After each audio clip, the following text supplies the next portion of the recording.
You're listening to the Black and Gold Hockey Podcast with Mark Allred, Court Lalonde, and Rob Tomlin. You can subscribe and rate our show on Apple Podcasts, Google Play, Player.fm, SoundCloud.com, and Stitcher Radio. You can help the show financially by going to the blackandgoldhockeyblog.com website and clicking on either the Amazon.com or Fanatics.com banners to the right before shopping online. Now, time to start the Bruins hockey talk from 3 different countries. Enjoy the show.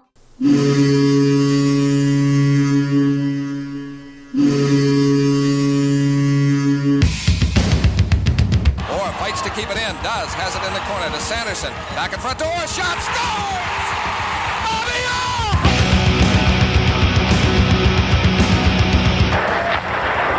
Orr! Ray Bork. Scores!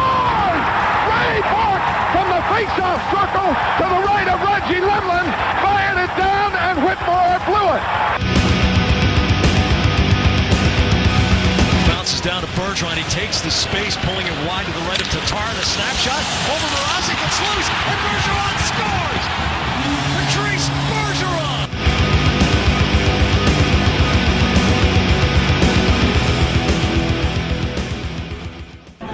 This is the Bruins Cowboy Boston Strong 617 hitting up the Superfan fan base of Black and Gold Hockey. Talk about the game tonight. Bruins Canadians Original Six rivalry. You got the best of the best here tonight. Bruins looking great. Habs haven't looked so great this year. It's going to be a great game. Bruins took the 4-3 shootout win back Saturday night. Marchand with the overtime winner. We got plenty of Habs fans in the building tonight, but plenty of black and gold to rock the building. We think we're going to get it tonight. We'll see. It's going to be a great game, and we wish the best of luck to the Bruins. Hey Bruins fans, it's Mark, and we are back together after a little hiatus. And Court is with us as always, and we're happy to have our third partner in crime back from his world tour of Polish vodka and bagels. Rob Tomlin, welcome back, my friend. Oh my God, it's been a month, I think. Yeah, it's been a crazy time. I'm glad to be back though. You're like a freaking celebrity now. Yeah, I've been storing up like all the Bruins things over holiday, trying to remember everything for when I get back. It's been a long time, but that's it's awesome. really good to be back.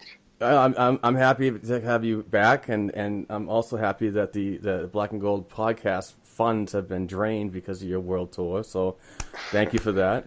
I'm just kidding. There was funds. There was funds. What are these magic funds?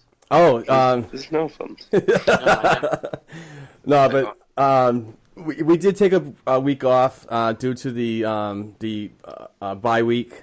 So we also made some really big changes that I wanted to mention. The blackandgoldhockeyblog.com website has been revamped. We have a new logo. We have a new setup. We have a bunch of new writers, which I'm really excited about. And we have merchandise. We're selling T-shirts now. So if you want to represent what we do and look damn good at it, please go to blackandgoldhockeyblog.com and just click on the merchandise banner. And they're great shirts. They're only $18, $22 for a 2XL.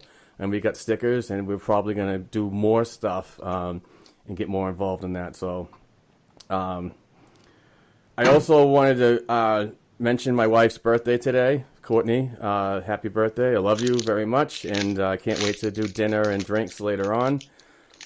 And also... hence the reason we're doing this on a Saturday and not a Sunday? Yes, because I am going to go out and probably not get totally crazy, but in case I do, I want to be able to rest on Sunday and not be my grumpy old self when I've been drinking. So...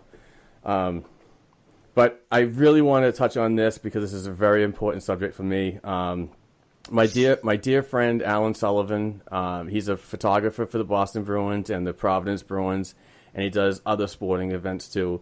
He's a class act guy, and he really needs some help. He's got really bad diabetes, and he's lost all his toes on his foot, and he could possibly lose his foot and up to his knee. So I'm really pulling for the guy. And I really want to just mention that he set up a GoFundMe because he's coming on some hard times. And please just go to GoFundMe.com and just search Alan Sullivan Save a Foot, and you'll see him. You'll see the account right there. And if you can, anything helps. He's a great guy. He does a great service. He gives us permission to use his photos in our articles. So, and I constantly see him around Bruins events. So whatever you can do would be great. I know he'd definitely appreciate it. So, yeah. So, and the upgraded website, I want to give credit to Thomas Nystrom. He's a new addition onto the to this website and the team. He's done a fantastic job. So, kudos to him and welcome aboard, my friend. Let's start some Bruins hockey talk. It's been a while, so let's go back to the Pittsburgh game on January 7th. That was a 6-5 overtime loss, and then 5 days off. But the more important game was the first game in Montreal. Fantastic. I love these matchups. And I'm really not thrilled about playing this team 3 times in 8 days, but scheduling, it is what it is. Hopefully that gets upgraded next season. But the Dallas game... Do you not think it ruins the whole rivalry thing a bit with so many games against the Habs in so little time? I don't think so, but I don't like to have division games like that so bunched up. They could have done a better job on that, in my opinion. Yeah. I think it had a lot to do, like today is, if you remember last year, we all complained about the schedule, so there was no end and no one could hear us anymore. The Bruins did get a favorable schedule this year. It actually ended up working out in our favor that we didn't have what we had going on. It has to do a lot with travel and arena availabilities. Unfortunately, this can happen. They also probably wanted today's Hockey Day in Canada. They wanted Montreal to play a bitter rival like the Boston Bruins. So I guess with scheduling and all that, when they pick certain dates that they want teams to play each other, like conveniently Connor McDavid was in Vegas on his birthday. The Leafs were conveniently, I'm air quoting right now, in Vegas on New Year's Eve because, that was pure accidental, money-wise. It made sense. You're either going to have the Rangers, probably the Rangers will be there next year. But when you look at it, they probably pick key dates, and then when they do they'll do the schedule from there. Right. That they want certain teams to play each other. So it just probably, my guess, if you look at who they played the Islanders. There wasn't a lot of travel for the Bruins. So even though we have to play the Habs 3 times, they technically didn't really have to go anywhere. Yeah. And, I totally agree. And it is all about scheduling and how it's worked out. And this is all done in June, so the lost in overtime to the Dallas Stars was a troubling one for me, especially at the end. The players falling all over the place. I mean, it happens. And when the Bruins are not a perfect team, so and to have the Sagan goal, it was just a killer. I mean, once that happened, and Twitter went absolutely crazy with, why did we get rid of this guy? And it's just a joke. I wish they'd stop, move on.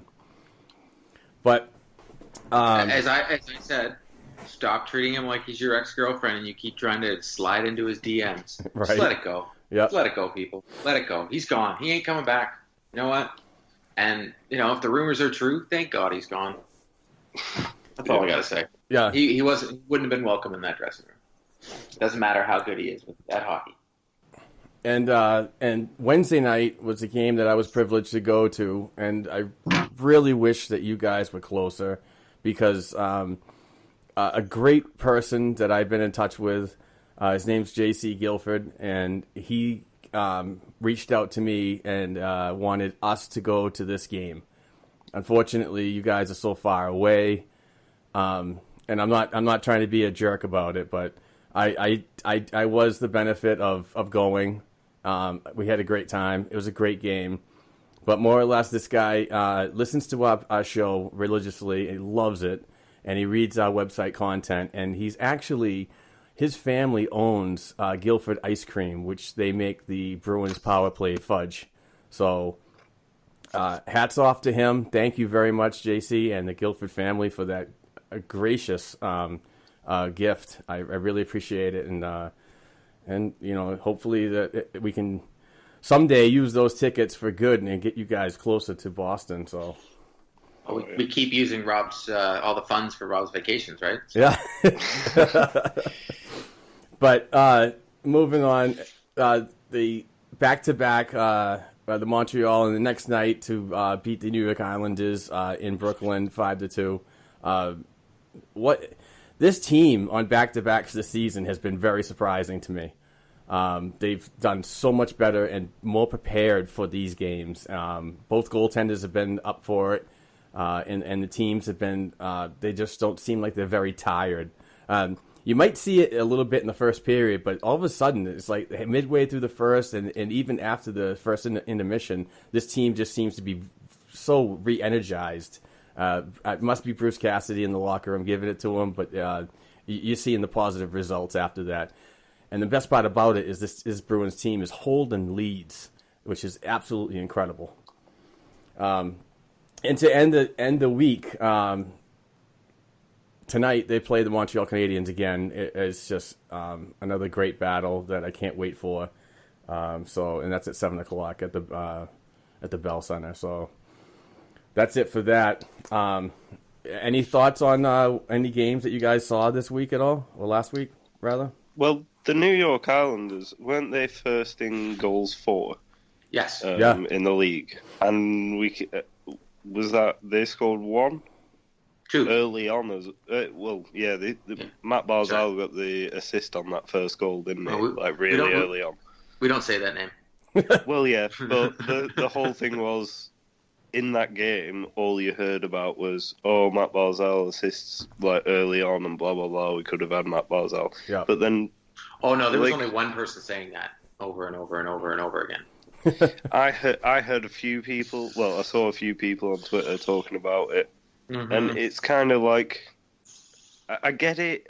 I get, there's passionate fans for the whole, we should have had this guy, we should have had that guy. But every team has bad picks. Every team. And we don't even know if that's a bad pick yet, because there's two guys that haven't even played in the NHL. Right. So 2 of the 3 in the first round, so... Yeah, and the guy who has played in the NHL has been very good. So yeah, very solid two-way hockey player, and can score. Yeah. And played great against the Islanders. Yeah. Speaking of Matt Barzal, I totally forgot to mention this, but stay tuned later on for my interview with the draft analyst, Steve Cornianos. We talked about the wrap-up of the World Juniors 2018 in Buffalo and all the Bruins prospects that were involved. And we even touched on, because per his request, was the ridiculousness of people saying the whole Matt Barzal should have been picked by the Bruins, and he kind of broke it down in his own version. So stay tuned for that later on. But yeah, he's a great guest, and we talked for a good hour. It was just crazy how fast these conversations go. But the upcoming week, we got New Jersey on Tuesday night at home, and on the road on Thursday against Ottawa. And to wrap up the month of January, the Anaheim Mighty Ducks come to the TD Garden on the 30th. So kind of a light schedule, even after the bye week. I think this is a good time to have this, because if I'm not mistaken, March is going to be absolutely crazy. And I can actually look it up now. February is going to be crazy with a lot of back-to-backs.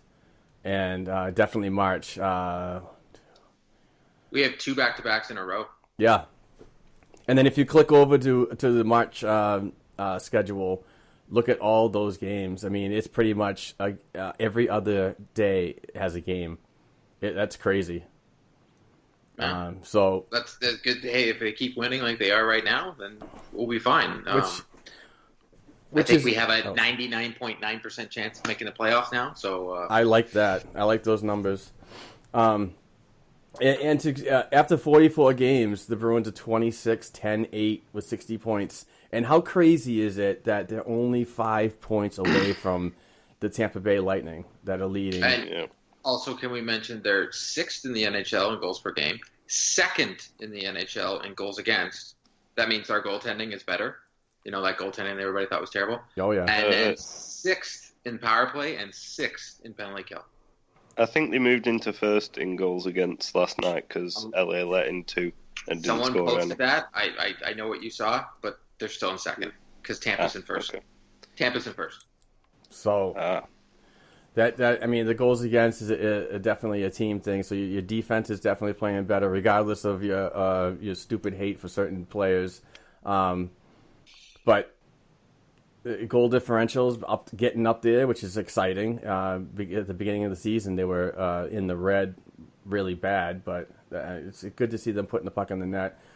And also, what's very surprising to me is the home record of 15-5-4 and the away record of 11-5-4. So this team is just surprising me every game, and I have my crow that's thawing out in the freezer. Well, not thawing in the freezer, but I just didn't see this team this good, and I'm regretting saying that. You know what I mean? So I think Rob and I many said they were people going to did. make it.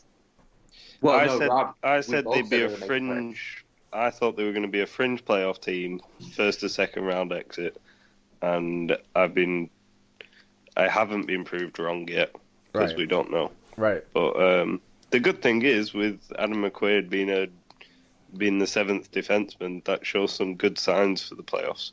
To be honest, if you've got a regular NHL defenseman for the past 8 years as your 7th defenseman, that's pretty good depth for the playoffs.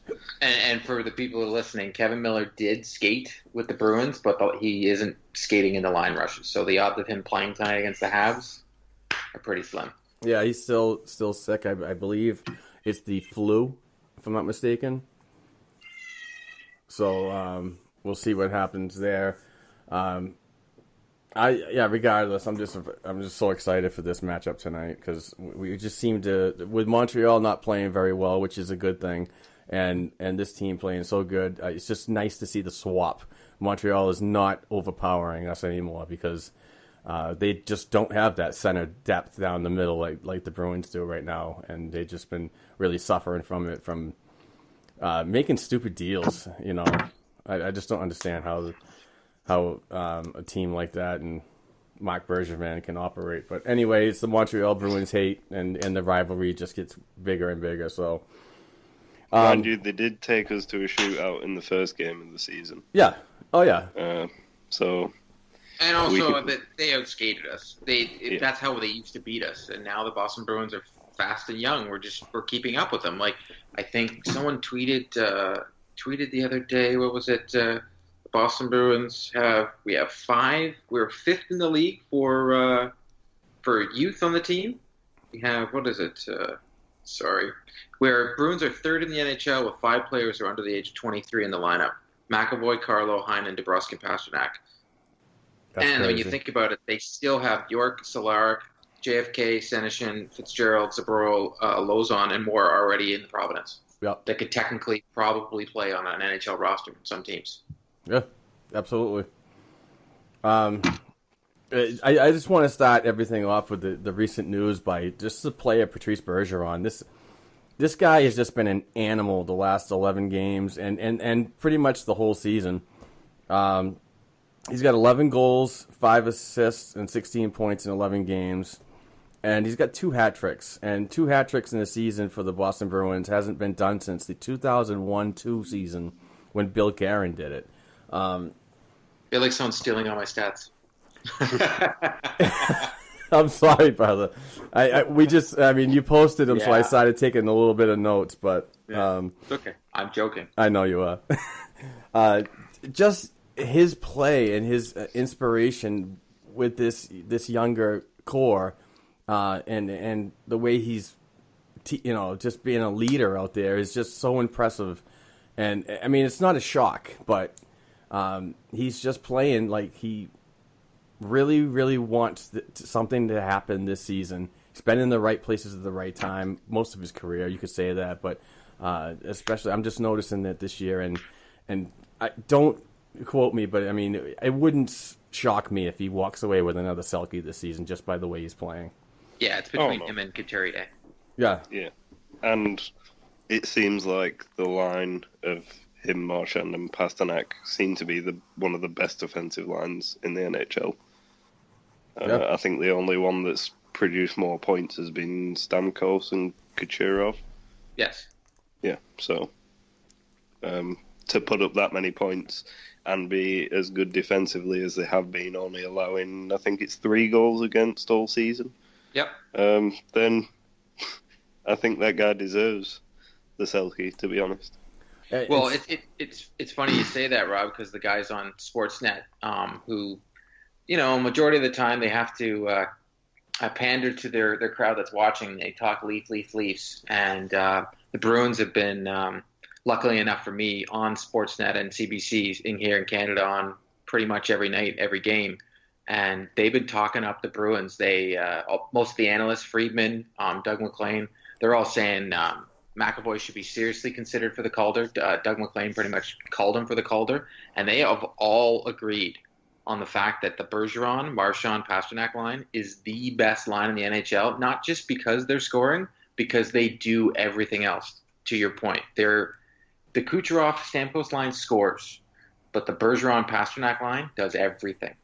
They absolutely destroy teams. You got Marchand with 20 goals, Bergeron with 19, Pasternak with 18. You could have 3 players on that line with 30 goals and have a plus-minus. And the fact that they've only had 3 even-strength goals scored against them since they've been aligned is absolutely crazy. Yeah, definitely.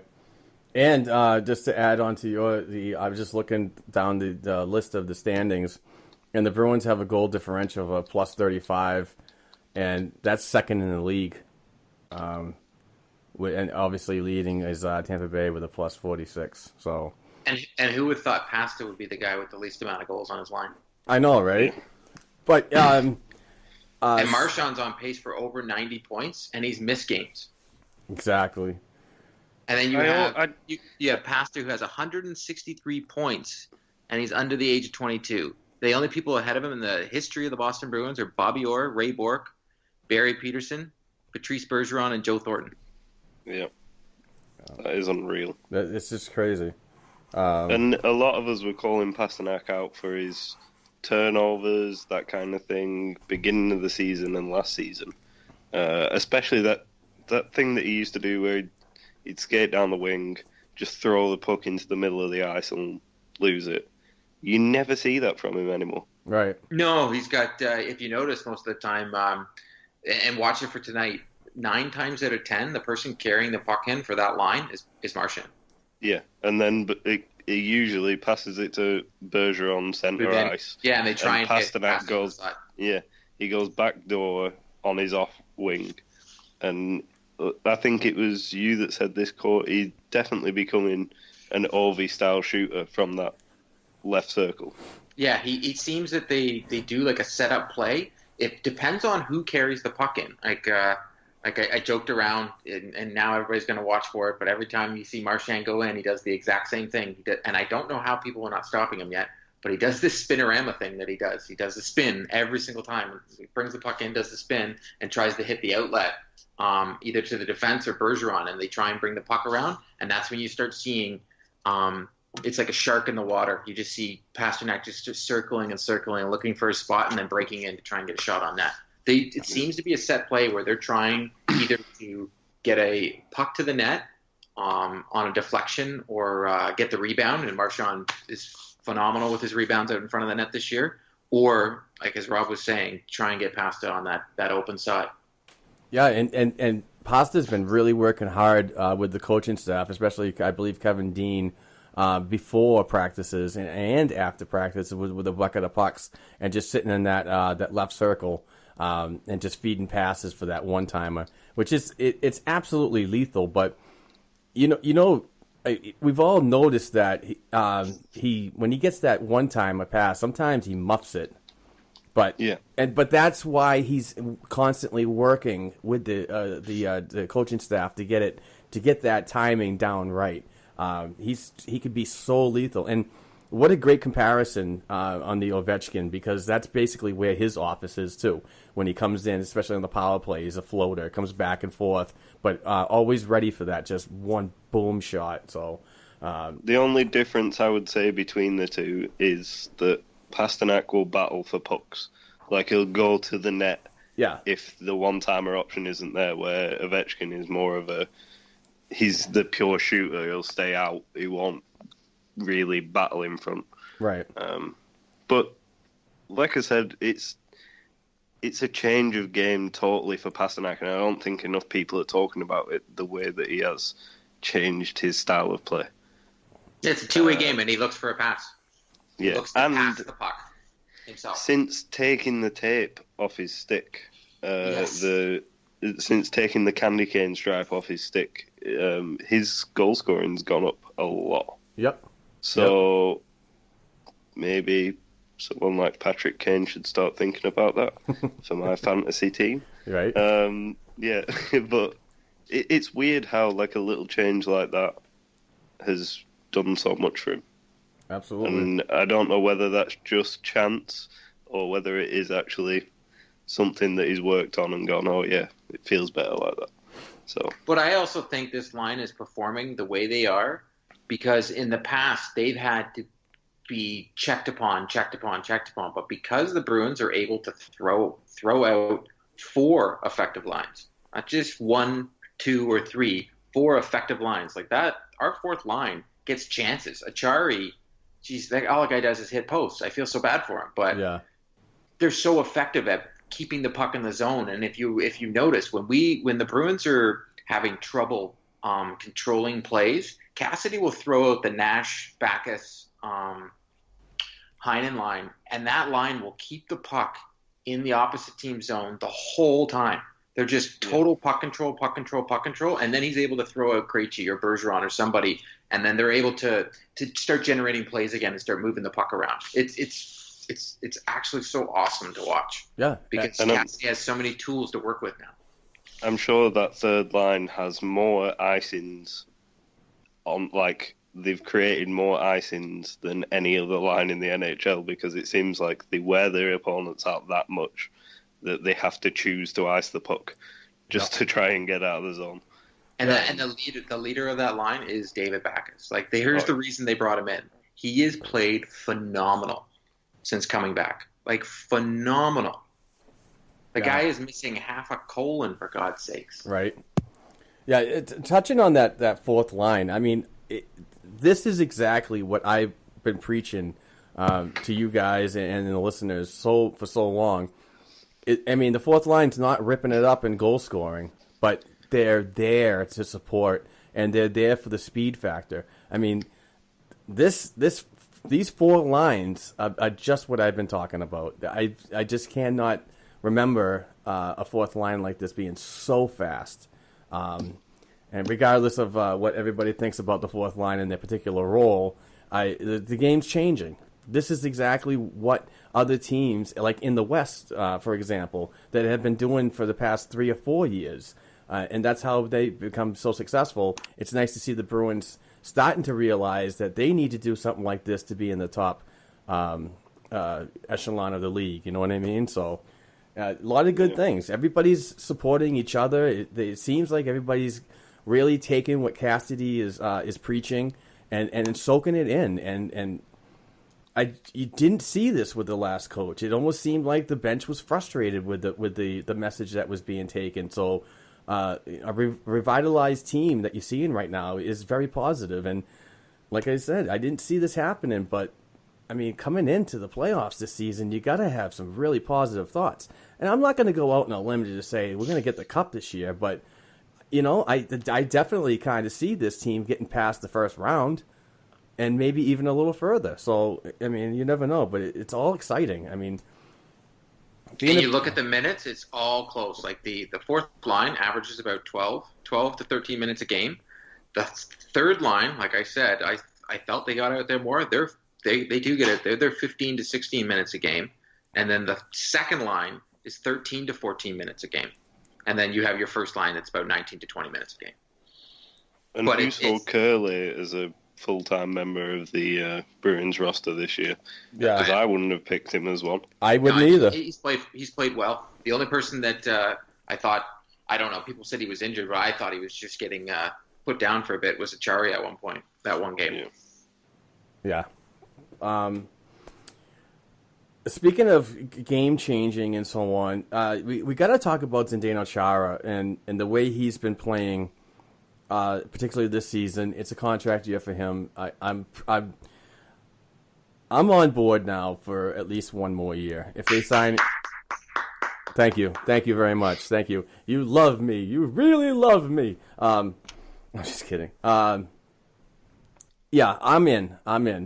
Just because of what's going to happen in the developing depth with players like Zboril and Lalonde. So with their additions, maybe next year, who knows? I'm not sure what the Bruins are going to do at trade deadline. You can move a player like McQuaid. You can move.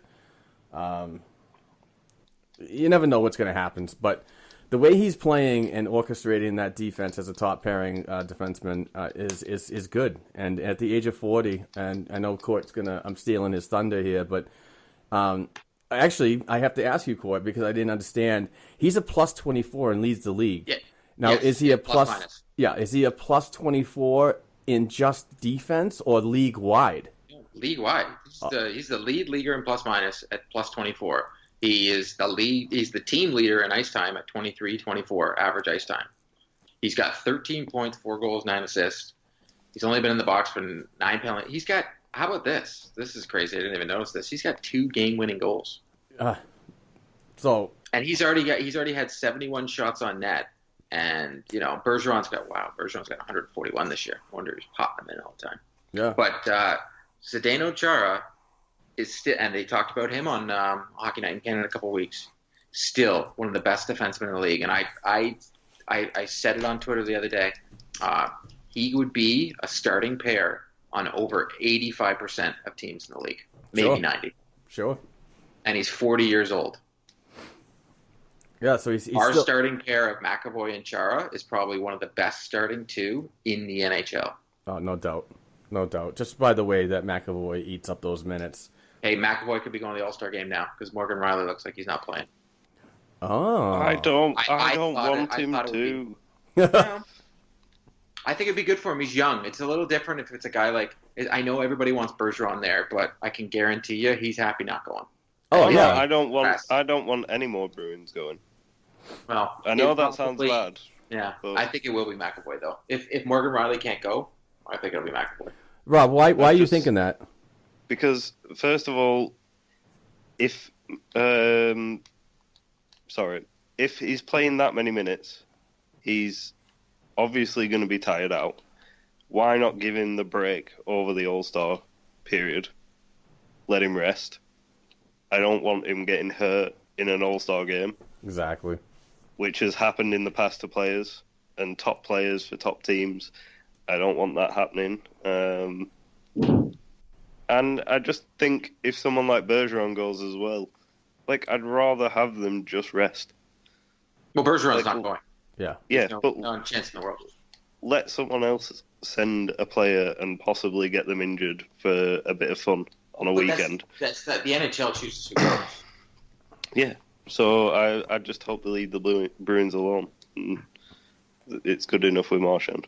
Hey, it's the only reason I think it'll be McAvoy because the NHL is trying to sell the game, right? So they're trying to sell all the rookies, yeah. Well, not even that. The reason why a lot of people thought it'd be Morgan Riley, first off, he's having a good year, and second of all, he plays for Toronto, so right away that sells. But the only caveat that I'll say about it, if McAvoy went, he'd be the only one on the whole team besides any other young guys that I wouldn't care if he goes or not. Because first off, he's going to get to meet the elite of the NHL, or the so-called elite, because you got to pick one player from each team. So that's how Carey Price got there. But he gets to have that weekend where it's like an opening for him. It's such a good thing for him, development-wise, to even go to that weekend. He doesn't have to play a lot, but just to go to that weekend, be with the guys, and see that he is just as good as all these guys in the league. It might be actually very good for him. The best thing in the world is playing with Chara, but for McAvoy to go to the All-Star game could be very good for him. Yeah, the experience. I'm surprised Cassidy didn't get one of the coaching positions as well. That was one thing that kind of surprised me. Speaking of Cassidy, what do you guys think about him for the Jack Adams? Just the way. Let's go back to last year, okay? With 18 games remaining, I believe it was 18 or in February. Claude Julien was fired and replaced by the intern Bruce Cassidy. So let's start from that point and then go into the beginning of the season when the Bruins obviously struggled with a 6-7 and something record to come out in the last 20 some odd games, 26 games, and be 19-3 and 0. And just the way he just molded this team into what it is today, I think he's got to be heavily considered for it. Yeah, I mean with Jared Gallant too, of course, because Gerard. Sorry, that's all right. I'm learning. If the Bruins carry on the way that they're doing, I think he definitely deserves it. But we're being kind of homers. That right now it's Gallant's to lose. He's taken an expansion. Like I would love for Cassidy to win it, and he's amazing. Like hashtag Cassidy forever. But it's Gallant's to lose right now. Yeah, it sucks for Gallant last night losing to Florida, but I'm sure he wanted of all games he wanted to win that one. But if Vegas makes the playoffs and stays where they are, it's going to be tough to not give it to that guy. Right. Yeah. He's got a team of misfits. Yeah, and he's turned a lot of their careers around. Otherwise, it's Cassidy's. It's 100%. I don't see any other coach besides maybe Maurice over in Winnipeg. Yeah. The Jets having a crazy year. Yeah, so like right now it's between Maurice, Cassidy, and Gallant. It's my picks right now for Coach of the Year. What do you guys think about Ryan Spooner's new role on the right side? I'm actually in favor of him staying there.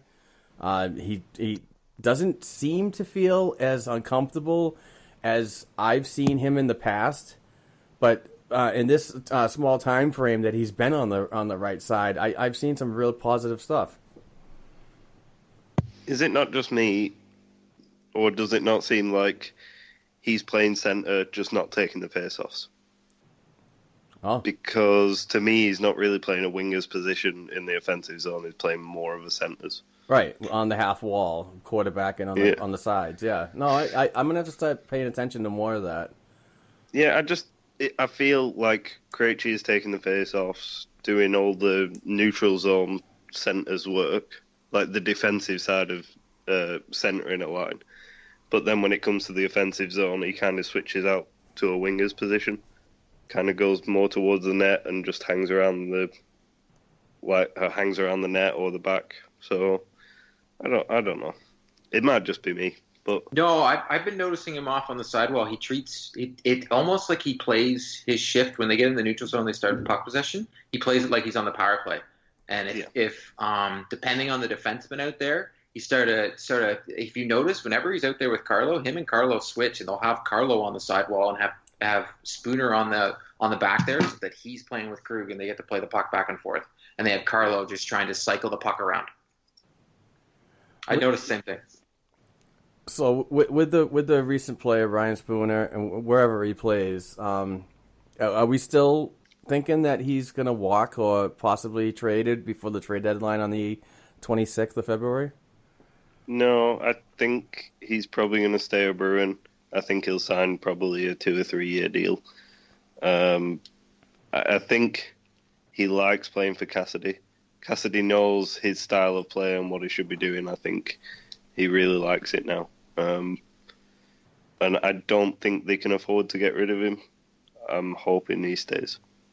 Well, obviously, you have to balance into that is the developing youth, and particularly Jakobs Forsbacka Karlsson and the way he's been playing. Yeah, but also you got to look at it. The only caveat that I'll throw in there is Cassidy might trust the way he's playing, but if you remember the playoffs, we were injured and Spooner still didn't play. The one thing I will say, I don't want to say 100% because I don't know what's going on there. I have sneaky feeling that if anybody's going to get moved to bring in a big piece, it's going to be Spooner. And the fact that he's playing well actually helps out. Because if you look at, Mark alluded to, the kids that are coming up, he's not going to be that centerman on this team because there's just no room for him on the depth chart. So eventually he is the guy that you move. Right. Yeah, but what big piece would come in? Because I don't know what I don't like getting into that, this player or that player. I'm just saying if they were, because they've been talking about it on, like I said, it's been great that Sportsnet's been talking about the Bruins all the time. And Elliot Freeman said, certain players are in play and the young guys aren't. So if certain players are in play, I'm going to assume that Ryan Spooner is that certain player. And the fact that he's playing well is just making Sweeney's job easier. Because unfortunately, if he continues the way he's playing himself out of a roster spot because you're not going to want to give him that $5 million a year. I just don't get what position they would want to boost because everything's playing so well right now. Well, they wouldn't want to touch anything right now. Yeah. But he keeps playing the way. Sorry, it's okay. He keeps playing the way he's playing. He's going to cost $5 million a year. You're not going to bring him back. Yeah, true. There's also a lot of talk going on and it's not from the guys like at Sportsnet or the big networks, but the writers that are under them that work pretty much in the same areas are saying that the Bruins are interested in getting a big winger that can on the right side. On the right side, of course, and because that seems to be the need for the past couple seasons. As we wait for a Zach Senyshyn to blossom into the projection that he's going in, and they're talking about a left shot defenseman again. So I mean, anything can happen, but I mean, the trade deadline is well over a month away, and I'm with you guys. I mean, Court, I'm with you. I would not want to move anything. Don't fix what's not broken. No, and if you look on the left side, you've got Grizz playing so well, right? That it's almost like wait till they fall apart. I don't know. You see what's available because I doubt, and I don't know how you feel about this, Rob. I don't see Sweeney mortgaging the future to try and win this year. Oh, no. And if you look at the players available, a lot of them are either players that have had problems in multiple organizations, such as Kane, or the players that are having hard times, like Hoffman, who want to start fresh somewhere else. But look what that's done for Duchesne. Not too much. No. So, exactly. And if anything, the whole Duchesne thing has made Colorado better because they've been winning a lot more games. So I would steer clear of everything right now. Yeah, I mean, really would. I just like the way they're rolling right now, and if they could do the next month before the trade deadline and keep this up, I mean, this awesome play, this teamwork, the chemistry that they're creating, and when you talk about chemistry, I have to go back to talk about Bruce Cassidy. Have you guys noticed that he really hasn't changed his lineup much in the past, let's say, 15 games? The only thing is difference is the Miller McQuaid, right? Exactly. But that's Chari sat for a period and a half. Yeah, okay. Riley Nash coming up to the third line was changed, wasn't it? Wasn't he playing on the fourth? No, that change happened when they started winning. That was the first. That was one of the as we've been alluding to every show. He really likes Riley Nash. Yeah. Oh yeah. But to be fair to him, for the price that Nash costs, yep, I really like him. Oh, yeah. He's played amazing. Yep. I'll preach it to the world. He's played awesome. Unfortunately, he's playing himself out of a roster spot next year. It sucks. Yeah. Because the more he plays good, geez, that's some terrible English. The less likely he's coming back, right? Because of costings. Like you look at Spooner. Spooner's played 24 games. He's got 17 points. If you look at the market, he could easily ask for $3 to $5 million if he keeps up the pace. Yeah, and I think Carolina will be looking to bring a guy like that back in next year if he's available. Or even Colorado. Yeah. Oh, yeah, because that guy can play third or fourth line all season long, and if you have a problem in your top six, he's there again. So I don't get people who bash on him, because a lot of people do, and wonder why he's so liked by management. But I just think he's a top quality player. I think he's really underrated. Yeah, and I don't have a problem with anybody on this roster. I don't either. They're all playing well. Not anymore. I mean, Riley Nash at 28 and a $900,000 salary is definitely going to get an upgrade. He's young enough to still have a decent career in the NHL, and whether it's with Boston or another team, he's going to fit in well. And just the fact is that he's a versatile forward, playing center and on the right side makes him a high commodity right there. And who to say next year that spot isn't Donato's? Right. Oh yeah. And Bjork and JFK are both playing well in Providence. So exactly. And you talk about Ryan Donato, the Jimmy Vesey crap is already starting up again. That's okay. I just ignore. I literally on Twitter now. I've made a new rule. If you tweet something and it sounds stupid to me and you're less intelligent, I unfollow and block you, or mute you. I'm just done with it. As soon as I see stupid thing like Carlo's the worst defenseman. Yeah, you're just an idiot. Or trade Tuca, or I'm just done with it. So I just keep. If you look at who I'm following now, or look who I literally am talking to, as I put it, intelligent hockey people. Otherwise, I'm done with it. I don't want to sound bougie. I just don't care. I just don't want to. I don't want to be inundated with negative stupidity. There was an interview with, is it Ted Donato, his dad? Yep. Yeah. There was an interview with Ted Donato saying that he guarantees that there won't be the Jimmy Vesey thing with his son, because his son's already committed himself to the Bruins. Yeah. He hasn't signed a contract, but he's basically said that he wants to be a Bruin. That's all he's wanted. Yep.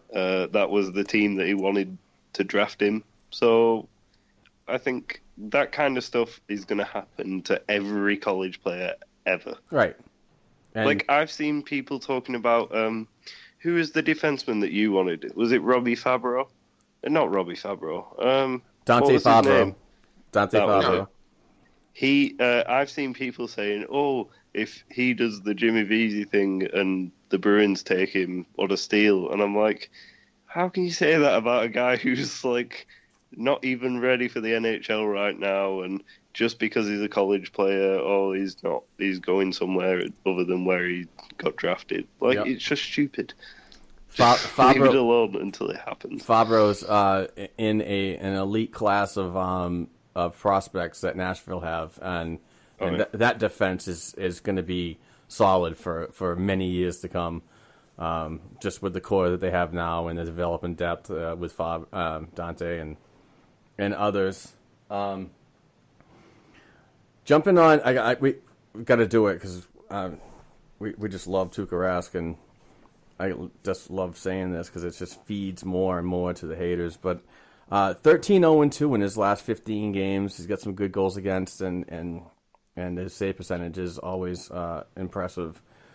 Can we mention that against the Habs this year so far, he's got a 1.21 goals against average. No, that team that he can't beat. And all that great stuff. Yeah, never up for big games and so on. No, poos his pants, right? Yeah, that's the other one. Yeah. That's intelligent talk right there. See, that's the type of people. I'm just mute. Have a nice day. But no, he's playing well. He's really, bought into this season. It looks like that he's definitely sold on what he sees in front of him, and I just think that to have him at this level, the way he's playing, is going to be huge for the playoff success, not only in the regular season but playoffs. So. And Doby's played well too. Yeah, and what a surprise! We talked about it with Matt Kalman on the last show that we had, and that was a great interview. But there's heavy consideration when we talked about at the beginning of the show of the team goals against average. The Bruins are in second, right around third or second, whatever. Second. Second, right behind LA. I mean, this team could literally put together in the crease a Jennings Trophy. So 2.448 goals against average right now. This team. And the last time a Bruins tandem did this was Tim Thomas and Manny Fernandez. And before that was Reggie Lemelin and Andy Moe. Exactly. So that fucking court dropping the stats. Come on, everybody has that Upper Deck hockey card of the two of them on it. Yeah, I do too. We all have it. So I just love the way Tuukka's playing lately, and he just seems like he's ready to roll. And I think we can all just say we love the way the team's playing. Yeah. It's not one individual on this team. It's everybody coming together and supporting each other, which is something great to see, and we haven't seen it in the past couple of years, in my opinion, anyway. Even though they made the playoffs last year, they just still didn't seem like they were fully bought in, and now it's so good to see. And we always talk about players that we're going to need to shed cap for. Dobie can be added to that list now because he's going to earn a contract next year. Yeah. There's no one. McIntyre's not ready. We know that. Especially seeing a loaned out goaltenders getting more ice time than him. And there's no one in the system looks even close to NHL ready goaltending wise. So I think you have to re-sign Dobie on how he's played, and he's going to want a lot more than he's getting paid now. Well, I actually think he might actually take a discount to stay here. Say they're willing to give him a 2-year deal because he's you might as well call him a suitcase goalie because he plays on a different team all the time. If they're willing to give him stability and say, here, we'll give you a 2-year deal, then I think he's willing to come in at a decent cap hit. But I disagree. If he's wanting to take more than what he's getting now, he will not be back next year. Right. Yeah. Not a chance. Like, Sweeney will be like, have a nice day. I'm sorry. Sweeney has 2 big players he needs to sign. And one of them he's going to probably try and sign this summer, and that's McAvoy. You have to look at the future, and you can't be like, all right, Dobie's playing well, let's give him a good contract. You're just going to handcuff this team to bring in a goalie that could go downhill. He might have just had a good year. It's a scary thought. Yeah, and I'm not totally sold on McIntyre. I mean, if we had this conversation last year around this time, I'd be all in on a decision of saving some cap money, bringing in McIntyre to back him up. I mean, you definitely increase Tuukka's time in the crease, but you don't want to do that. You don't want to burn him out. Having a player like Khudobin right now is somewhat, given the rest that he needs to finish out this regular season. But what's going on in Providence with McIntyre now is he's not playing very well. He's been giving up goals on the regular within a minute of the game to start. And that's not good. It's just his preparation doesn't seem like it's there this season as it was last year. But if you're thinking about money now, and you could try to mold him over the summer and what he does for the rest of this season, you could save money because McIntyre is not going to be $1 million player. He's going to come in at $650,000, and you could work with the cap that way. But you still need that guy that's going to back Tuukka up and give him rest. So it's going to be an interesting situation what goes on regardless. And the way Jordan Binnington's playing, the goaltender on loan, and the guy's an all-star. He's not even Bruins property, and he's outplaying a Bruins.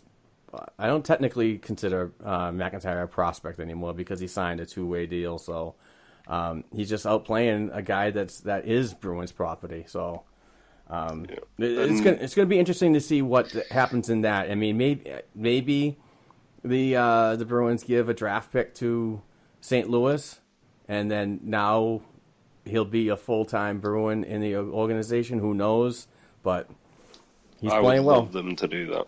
It was just so Adam McQuaid will be in the lineup tonight, and Kevin Miller is still working his way back after illness, as per Bruce Cassidy. And that's his third straight game. So, and I thought McQuaid played well on Wednesday night when they went and saw the game. I thought he. Yeah. I saw him jump into the play one time. I was like, what? Yeah, I know, right? But what I did notice, his shifts were very limited. Yes. Yeah, so they really, I mean, he might be 100% to play, but they're still very cautious on how much time he's spending out there. So Chara had that 4-minute shift at one point. That was crazy. That was crazy. And boy, he was just like skating through people on Wednesday night when I saw it live. It was good to see, and one of the reasons why I had such really good positive things to say about today. Actually, McQuaid played 20 minutes. Yeah. He played So only Chara and McAvoy played more. Oh. I didn't know that, but Yeah, neither did I. Maybe just from being there and watching him, as soon as he came off the bench and the whistle came, he was automatically way off. But yeah, and then Carlo only 16, but then again he had a 2-minute penalty. Otherwise, he'd be up there. Right. And as usual, like everybody loves him, but just everybody could look. Grizz plays the least amount of minutes every night. Yeah, and he's giving a solid effort. Yeah, because like I said before, he's young. You put him out there more, you're going to see. He'll make mistakes. Yeah. Oh, yeah. He could be diving in overtime. Hey, what do you guys? Just some out of the Bruins related discussion, real quick. Expansion. There's a lot of talk going on about the Phoenix Coyotes possibly wrapping up if they don't get a new arena deal. That a great fit for a team like that is not far away in Houston, Texas, and to become a natural rival with the Dallas Stars. But it also seems like Seattle is going to be heavily favored for the next expansion team to come in. No, so. that's a given. Seattle's getting the team. Right. So yeah, but the Phoenix team would actually be a relocation. Yeah, I think it'll be Quebec. Really? You think Quebec? Yeah. I mean, they do have the arena, like we talked about. They already have the facilities. They have the money, and as much as I understand, but remember, Winnipeg is a giant success. Oh yeah. I would think it'd be in Quebec because it still wouldn't mess around with everything when you're realigning the leagues. Yeah. Like you can put another team over in Dallas, but I'll be totally honest with you, I don't think it'll work. Right.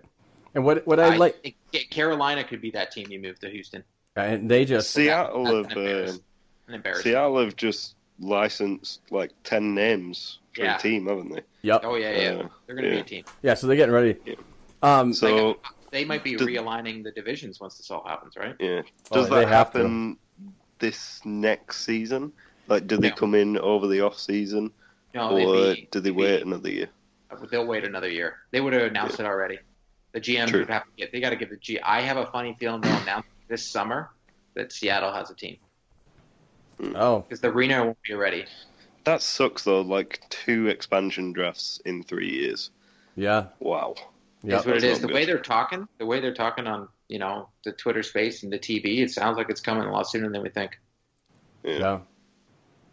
Yeah, and what I like about Seattle is just that market, and a lot of people say that they don't have a hockey market, and I'm like, are you kidding me?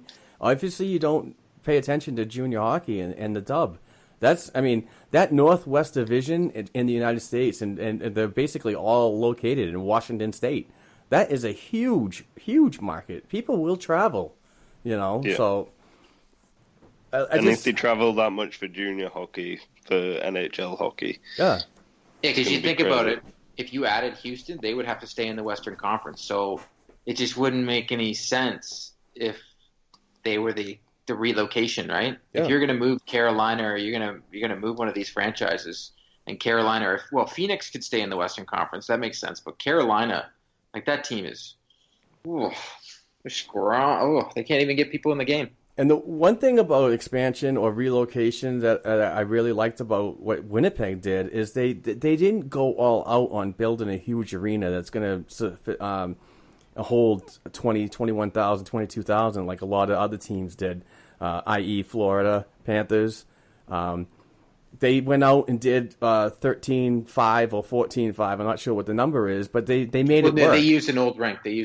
Yeah, and they made it work.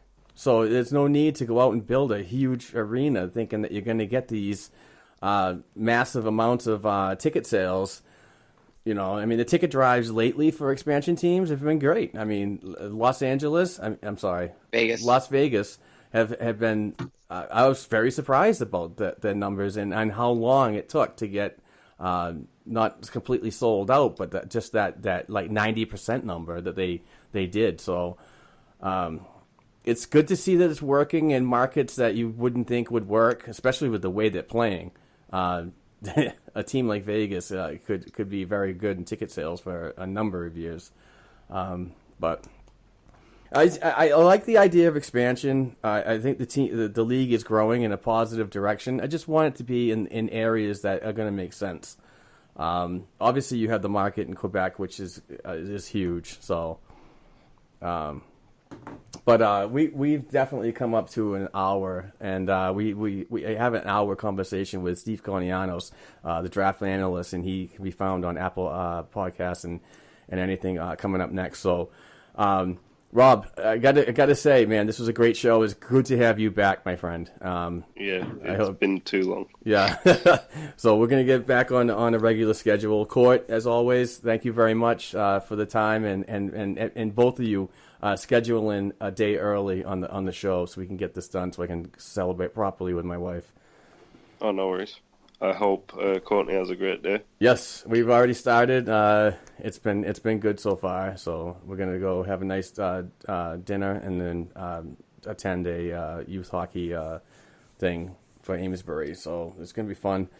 As always, we thank you very much for listening. You can find us on all the podcatchers: Apple, iTunes, Google Play, Stitcher, iHeartRadio. Please go to blackandgoldhockeyblog.com.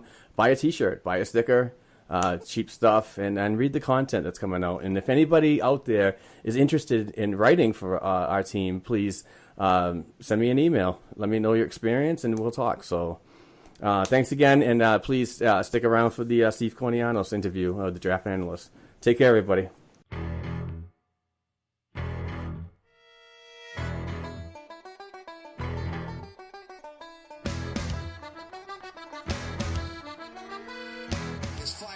Just missed by JT Comfort. Here's Notre Dame back the other way. York fires, scores. Notre Dame ties it up.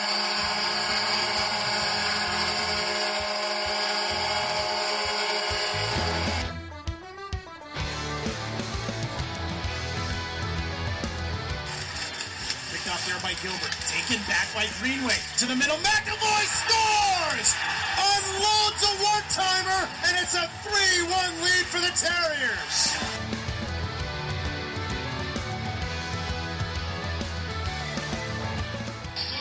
Tucked in behind the Sioux goal. It's 3-1 now in favor of the Greyhounds. Here's Stanishin working his way out of the right wing. Poked it by Petschnicky's right end. Kodrak chance. Oh, what a goal! Zachary Stanishin with a spectacular individual effort.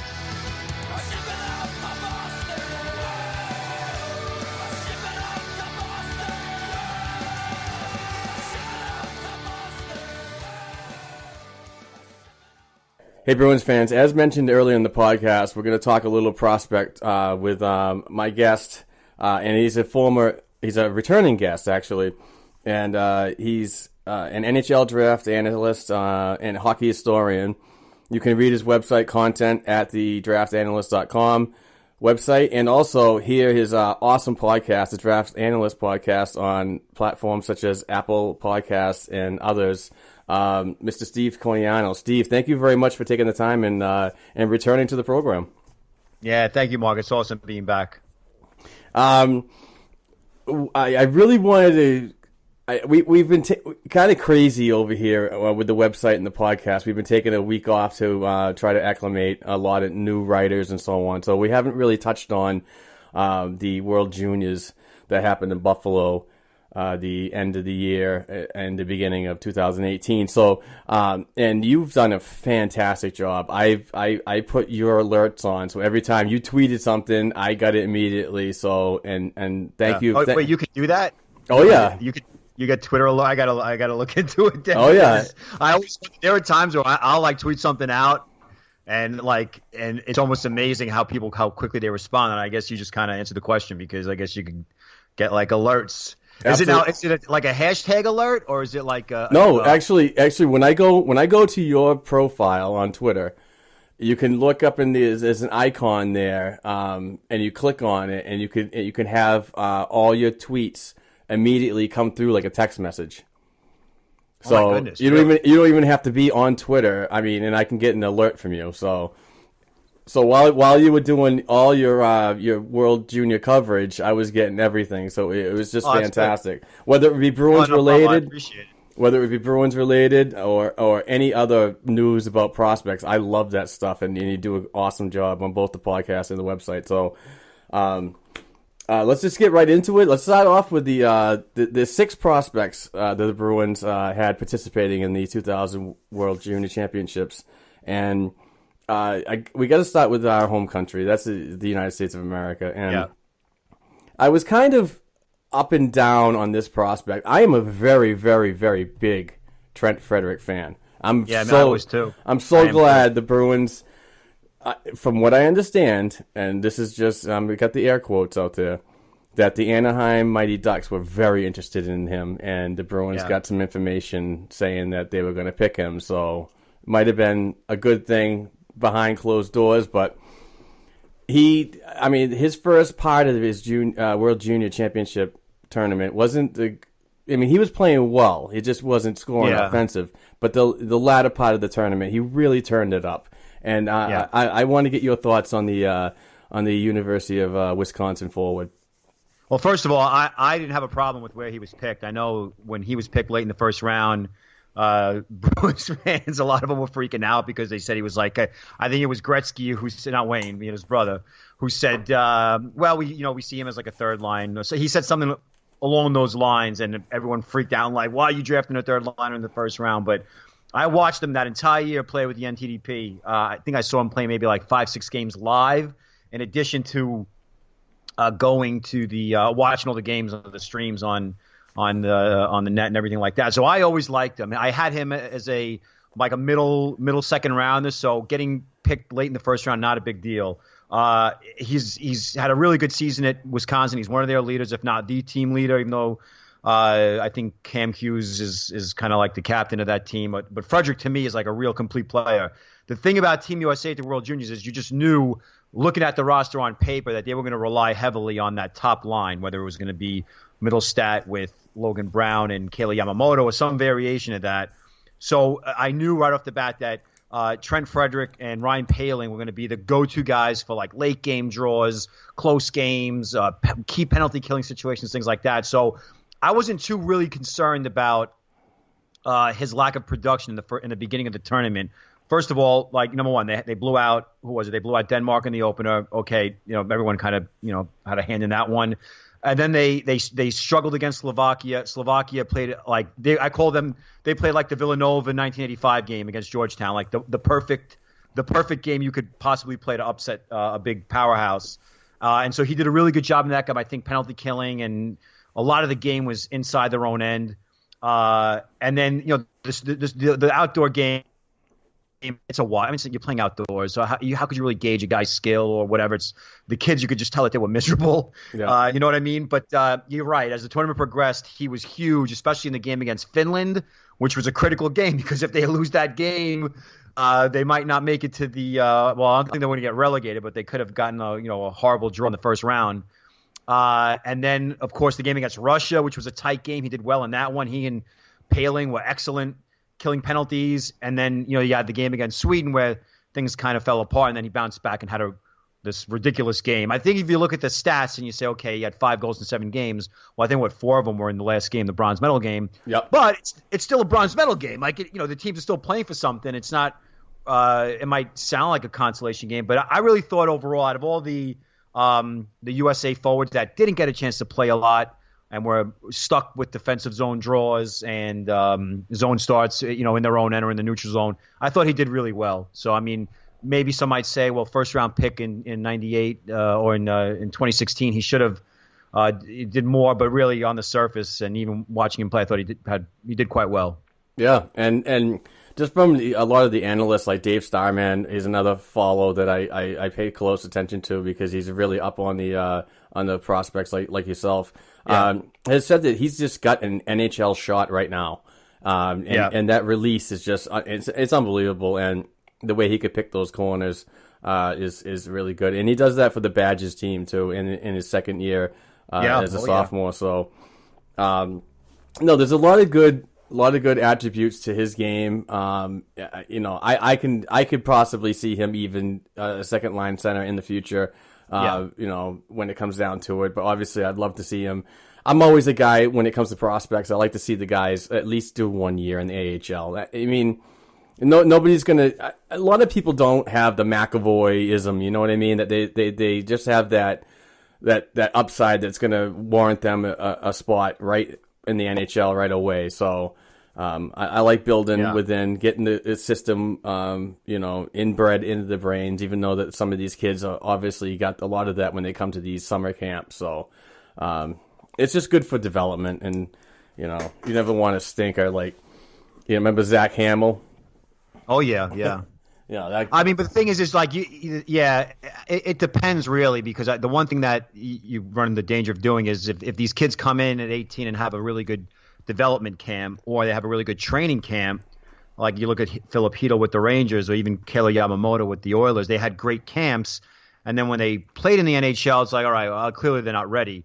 And you run the risk. There's certain coaches in the NHL, I'm not going to name names, but there are a good majority, a good chunk of coaches in the NHL that they just don't like playing kids. They think that it's a merit-based system, but at the same time, they like to play their veterans as well, because there's that loyalty thing, and they got to keep their veterans or their best players happy. And so if a kid is stuck on the bench, and I mean, how many 18-year-olds are going to sit there and be like, wow, I'm just happy to be here, and this is great, and let me just learn. A lot of them, they've been the best player on their teams for their whole lives, and here they are finally get to the NHL. They probably think for a little bit like, oh, wow, I really am that good. I'm in the NHL, but then they're not playing, and then they might doubt their skills or try to do too much, and then they might develop a reputation, and then you're stuck. You might be stuck in this, this role where you can't get past the third line, and it happens all the time. I mean, listen, there's only 31 teams and 18, 20 spots on a roster. So, but yeah, I agree. Like, go to the AHL, spend a year there, know what it's like to be, traveling like that and making a little bit more money and things like that, and then take it from there. Jump into the blue line for the United States team during the World Junior Championships. Ryan Lindgren, I thought, had a tremendous tournament, even though that, you look at his stats, they weren't all there, but the dude was a truck, man. That kid has just got really good vision when opponents come into that zone, and that defensive coverage he immediately just attacks to. What are your thoughts on Ryan? Well, yeah, he's a typical Bruins, player. If you even want to go back to the old school, like he's a heavy hitter. He's thick, pretty good size, and he'll stand up at the blue line. He doesn't really budge an inch. I think both he and Adam Fox, last year's team that won the title or won the gold, they had McAvoy. I think they had Caleb Jones too, and those two guys were very kind of like confident with the puck and willing to. With their partners, they had a lot of chemistry, and they understood, okay, I know when to attack, when not to attack. I don't think Lindgren and Fox this year were able to fill that void, I guess, or that left by McAvoy and Jones. I like the fact that he's physical. I think he did a really good job on the penalty kill. But the problem is when you're a defensive defenseman, or when you have an offensive-minded partner, and you like to move the puck yourself, you really have to, I guess, like kind of tighten it up a little bit and just say, hey, you know what? It's his puck. Let him go do his thing. The U.S. defensemen that were rushing the puck, guys like Quinn Hughes, Scott Perunovich, and Adam Fox, they were all over the place, and they put their partners in precarious situations. So because of that, you got a chance to see guys like Lindgren and Andrew Peak and Dylan Sandberg defend a lot of 2-on-1s against. I mean, how many times do we see other teams coming down against the U.S., 2-on-1, 3-on-1, 2-on-0 or whatever, and usually it's the other way around. It's always the Americans that have the advantage in numbers. So I thought Lindgren did pretty good in that regard. I don't see him as a top pairing guy or a kid with top pairing potential. I see him as a really good complementary top four guy that could play, 19 to 22 minutes a night. Be there in those late game draws, and of course he's very physical, very tough to beat in the corners, so you're not going to get a lot of points from him. That's just not his game. He does have good vision, like you said. He's good with his outlet passes, and he can spring guys for breakaways. But what I was looking at when I look at prospects that got drafted pretty high, I want to say, okay, well, can they take, I guess, the next step? Can they exceed expectations? There's nothing wrong if they meet expectations, but I want to see if they exceed it And I don't think really anybody outside of a few players on Team USA exceeded expectations. I think they all did pretty much what we expected them to do. When you think about comparisons, for me anyway, when you talk about Ryan Lindgren and the way he uses his body when opponents come into the zone, that hip check just brings me back to Ray Bourque and the way that he got his body low and just devastated players along the boards. It was open ice. He was one of the best, that's for sure. So I mean that's kind of my gauge on how I think of Ryan and his physicality, but. And then now jump into goal. We didn't see much of Jeremy Swayman. He's a University of Maine prospect. He did get in some game in the bronze medal. I think it was only a couple minutes just to get him in there. But that's something like that. Yeah, he's. I think he's been playing. He was kind of a surprise pick for me. I thought that even though the Bruins didn't have a third round in 2017. I thought they were going to go after a player like DiPietro or Keith Prittizelli, some local kid. But they went with Swayman.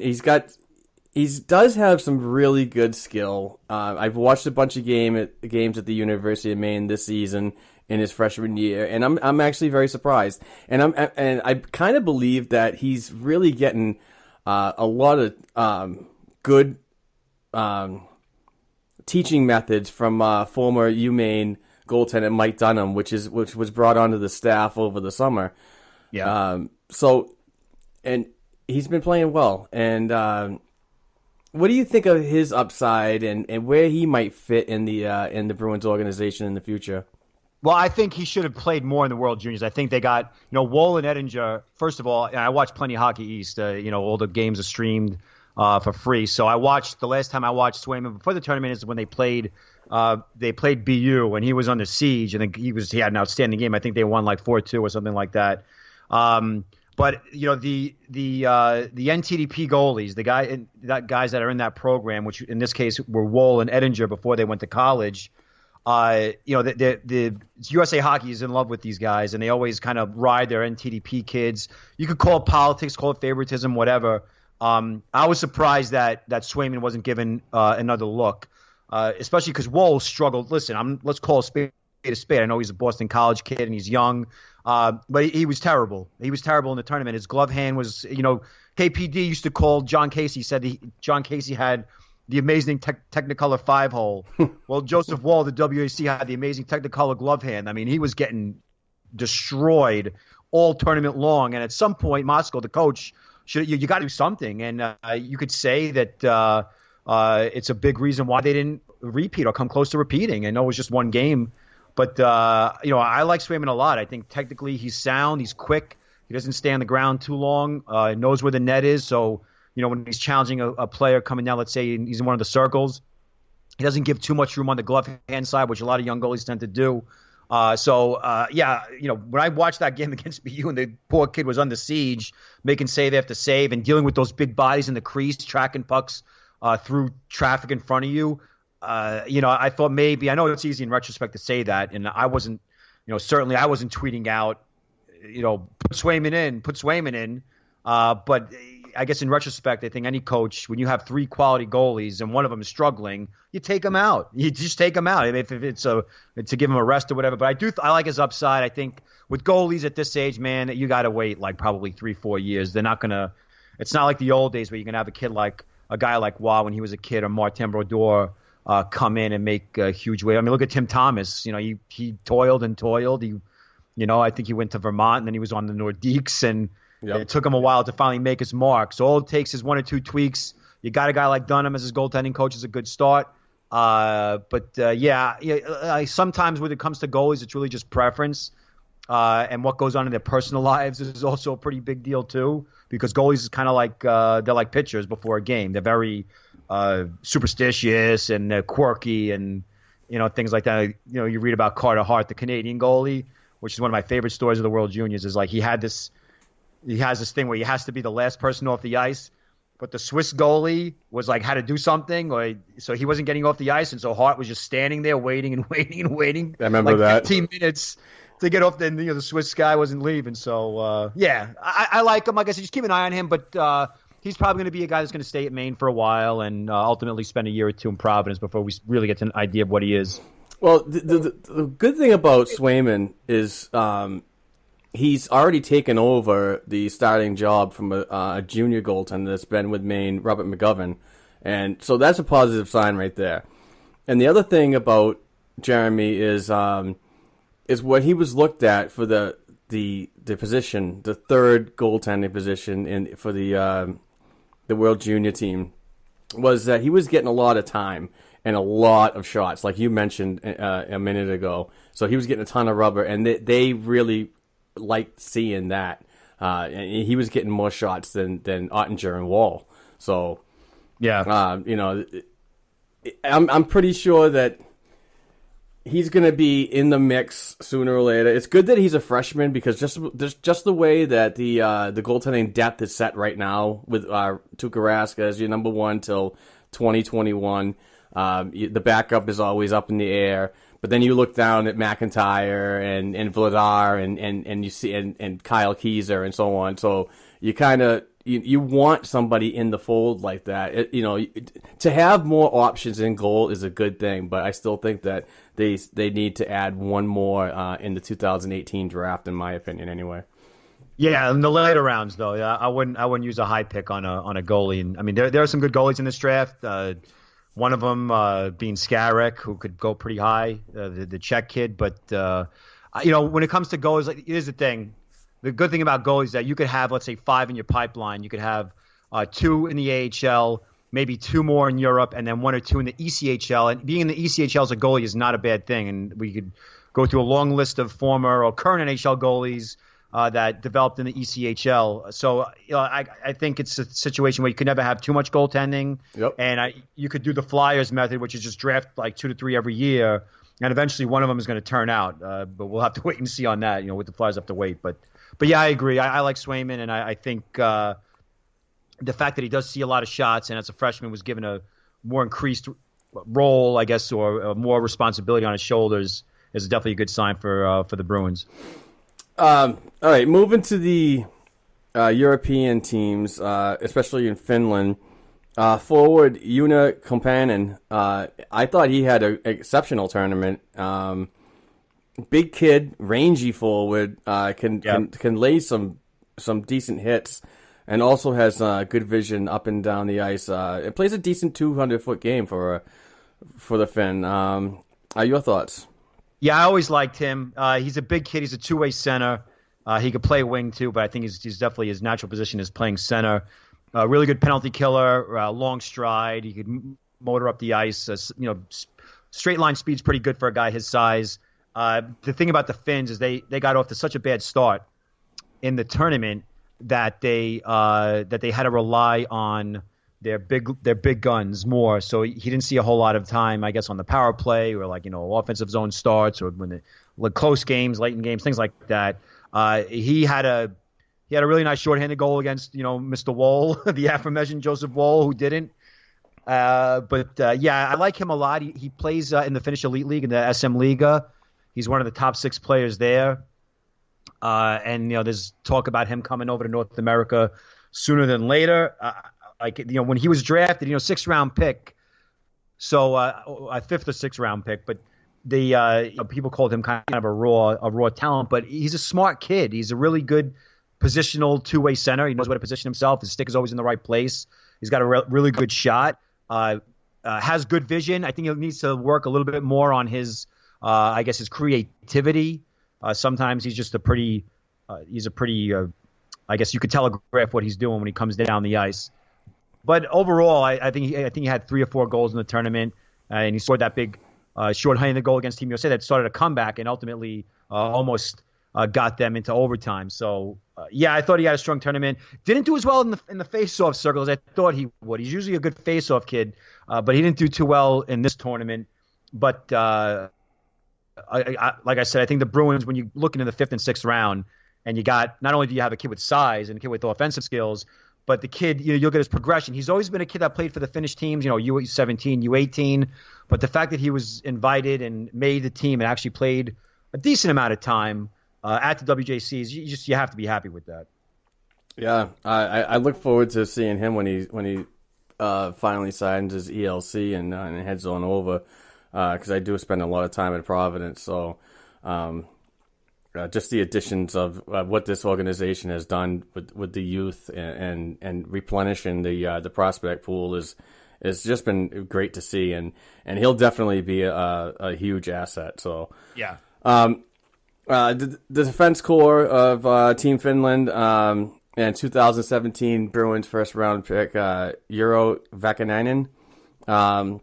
This was pretty much my first. I mean, besides the development camp 4-day duration that I attended, which is basically a show of skills. You know this. Yeah. It's not game action. So basically, and I really don't have any access to watch any of these games over in Europe. If you do, send me some links. Well, you just have to have really good ad blockers, because like some of those like streaming sites are cancer to your computer. Yeah, and but there's definitely you're not going to really find it on a YouTube stream. Some people did that for the WJC, but yeah, I'll hook you up. Yeah, I got a 27-inch iMac, and I think the last time I watched that was the one that it really just died on me, and I can't afford to spend $2,000 every year. Yeah, but I saw some really good points. He's got good vision. He really looks for their stretch pass and yes. very. That those tape to tapes are good, and he's really good at that. His defensive positioning, it was good, but what I really like to see him work on, just from a fan's perspective, is his strength in front of the crease and in front of the goaltender when opponents are trying to wreak havoc. So there's a lot of good things to work on. I mean, I'm pretty sure he's going to spend at least another year or two in Europe before heading over. But what do you think? Well, first of all, I like this kid a lot. I liked him when I did my preseason rankings last year. I had him as a top 10 pick. And the reason why, because he does two things. One that you touched on is his passing, his vision. Always an accurate passer, tape to tape, crisp, hard, use banks, chips, leads, layups, you name it. Like, this guy is a very good passer. But the other thing is his skating. He's a phenomenal skater. He's a very fluid, smooth skater. He's got a long stride. Edge work is excellent. Pivots well. So those two things, when you combine that, in addition to his size, I mean, he's got pretty good size, like 6'1", 190. So I always liked, and I viewed him as I wouldn't even say as a poor man's Olli Juolevi. Juolevi was the fifth overall pick of the Canucks in 2016. I think that he's a similar player to Juolevi.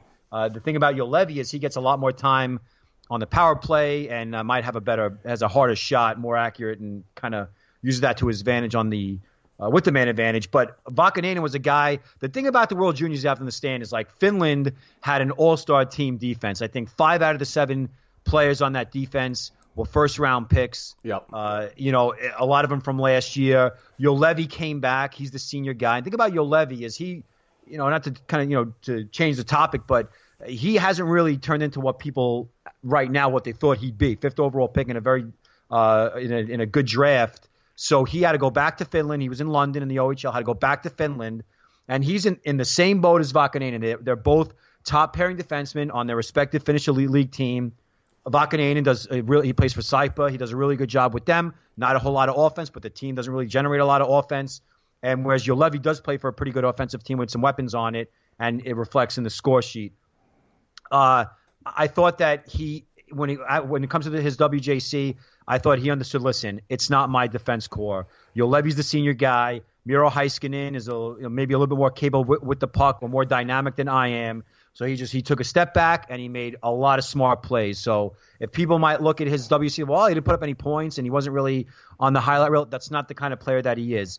Yes, he's capable of putting up points, maybe 25 to 35, somewhere in that area, but you're getting a really smart kid who could skate well. And I agree. He needs to bulk up. That was the knock on Juolevi. Same thing with Vakanainen. They need to bulk up. They need to stop wandering really far from their crease or their slot duties and learn how to handle bigger if not players of their same size, inside the crease of the low slot area.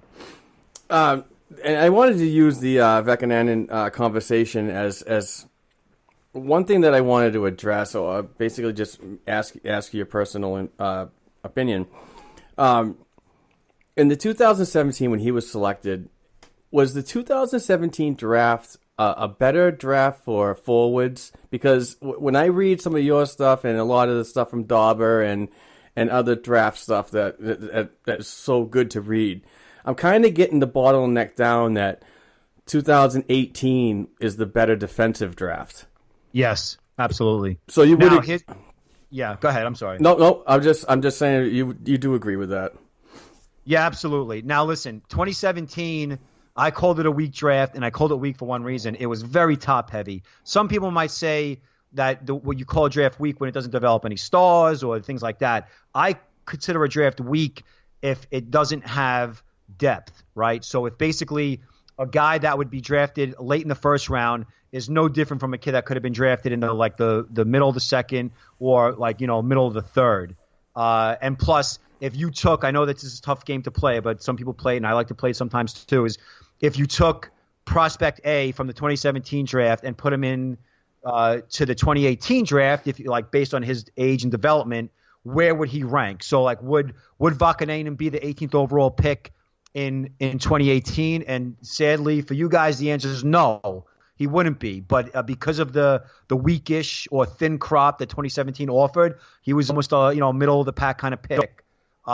So I think it was strong on forwards and somewhat defensemen, but there was a big drop off. You had a lot of good European defensemen. It wasn't a good strong crop of North American defensemen. So I think this year's a little bit different. You have solid defensemen all across the board, well into the third round. So. But that's not really a knock on Vekananen as much as it is the strength of other drafts. I think that's the way I look at it. Oh, yeah, absolutely agree.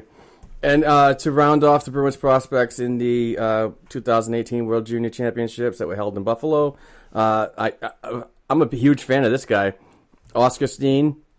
I've seen him many times. Well, not many, but at least 2 World Juniors, and a couple development camps, and I'm impressed with his speed. He's got a good shot, good release. Yeah.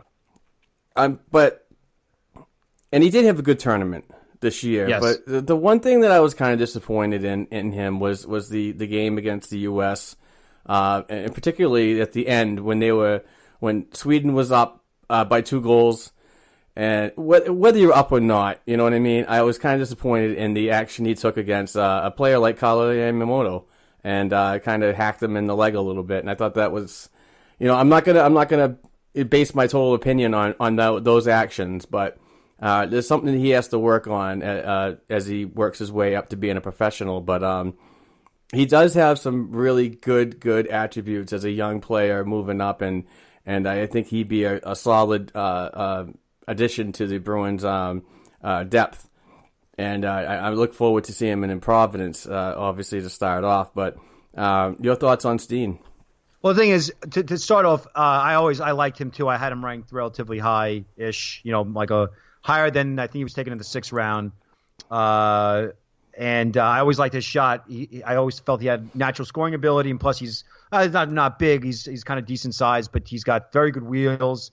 And he, like Koppanen, you got 2 Bruins draft picks facing the Toronto draft pick in Joseph Woll, and they both terrorized him shorthanded on the glove hand. So maybe Leafs have another reason now to worry about the Bruins. The Bruins haven't done enough to terrorize that franchise. They got right.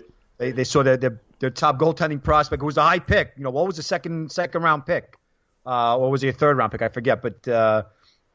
Yeah, I like Steen a lot. The antics against Yamamoto. Listen, we watch these kids play so many games, anywhere from 80 to 100 games a year. The World Juniors, it kind of condenses their entire lives into 2 weeks here in North America because of the exposure and the media coverage and the I guess the pressure that's put on these poor kids, things like that. So sometimes tempers flare and they might act in a way that they don't. Steen is a little bit. He's a kind of a feisty player. I'd say he's kind of like a borderline pest, like a pepper pot kind of little player. But yeah, I thought he was on that third line. He showed really good speed. Was a key player when it came to the penalty kill. So I think when I watched him his pre-draft year, I saw a kid with higher upside offensively. The thing is, though, he plays for Färjestad in Sweden and the elite league. He's in the adult league, and they're a very good team. They're one of the better teams in the league. And so, unless you're something really, really special, like a guy like Elias Pettersson, but even still, his team isn't really that great. So you're allowed to have an 18, 19-year-old kid play top line minutes. With Färjestad, they have so many prospects and good players on that team that Steen is not going to see a whole lot of ice time, and that reflects in the stats that he has. But again, when you're going for late round picks, these are the kind of kids that you want. Guys that they battle, they have speed, they have good hands, they know how to score. Sometimes you want to go the other way and go for the intangibles, toolsy kind of player who is mature and thinks the game at a high level. But a guy like Steen, he's going to probably have a long road ahead of him in terms of making an NHL roster, because just the averages, the numbers say that the 5th and 6th round picks usually have it tough when it comes to making it. But I think he definitely is a useful player when it comes to his speed and his ability to kill penalties. Real quick, if you could, and I this is something that a lot of Bruins fans have approached me about, and I try to tell them that the game's different over in Europe, but it's just not enough for me to honestly say, because I really don't know the game that much. But just because a guy has 5 points in like 20 games over there doesn't mean he's a bad player.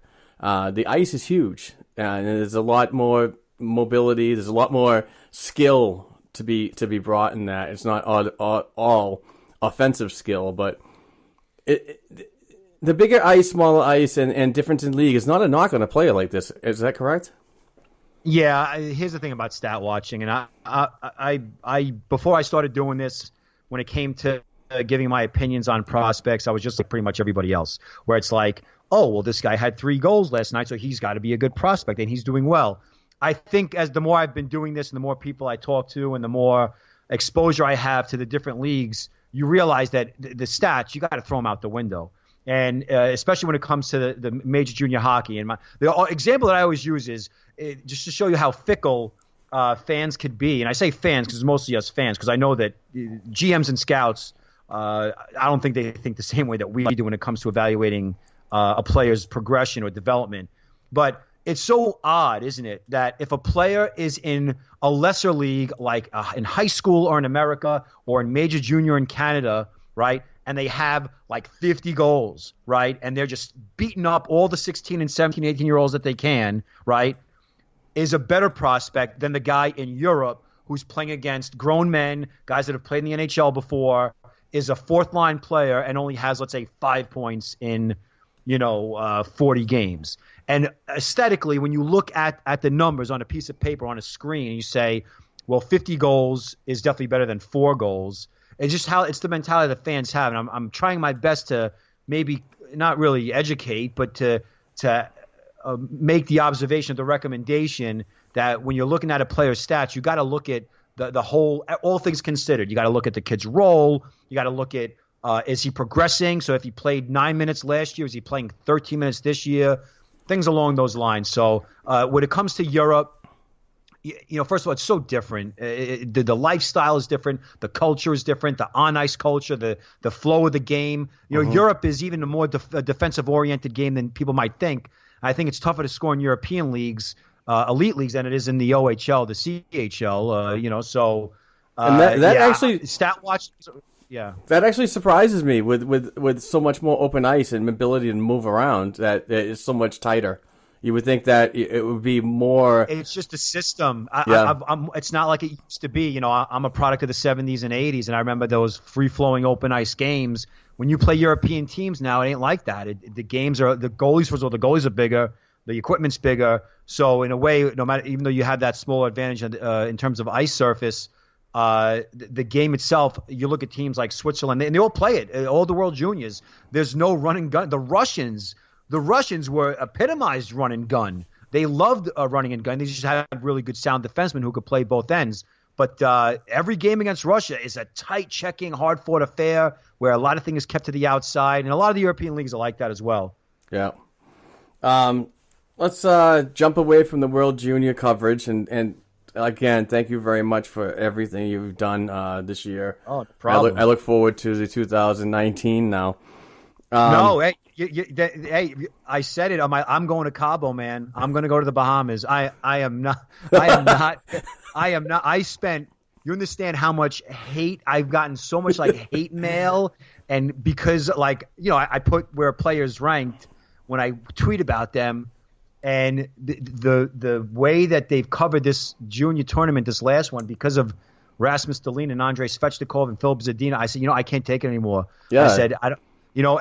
And the announcers, God bless them. I know that they have a tough job, but the main TSN announcers, I had to put it on mute. I had to put it on. I could not it was like a guy's carrying the puck. He could not move 2 feet without them telling you what junior team he played for, where he was drafted. Like, I get it, dude. Right. I get it.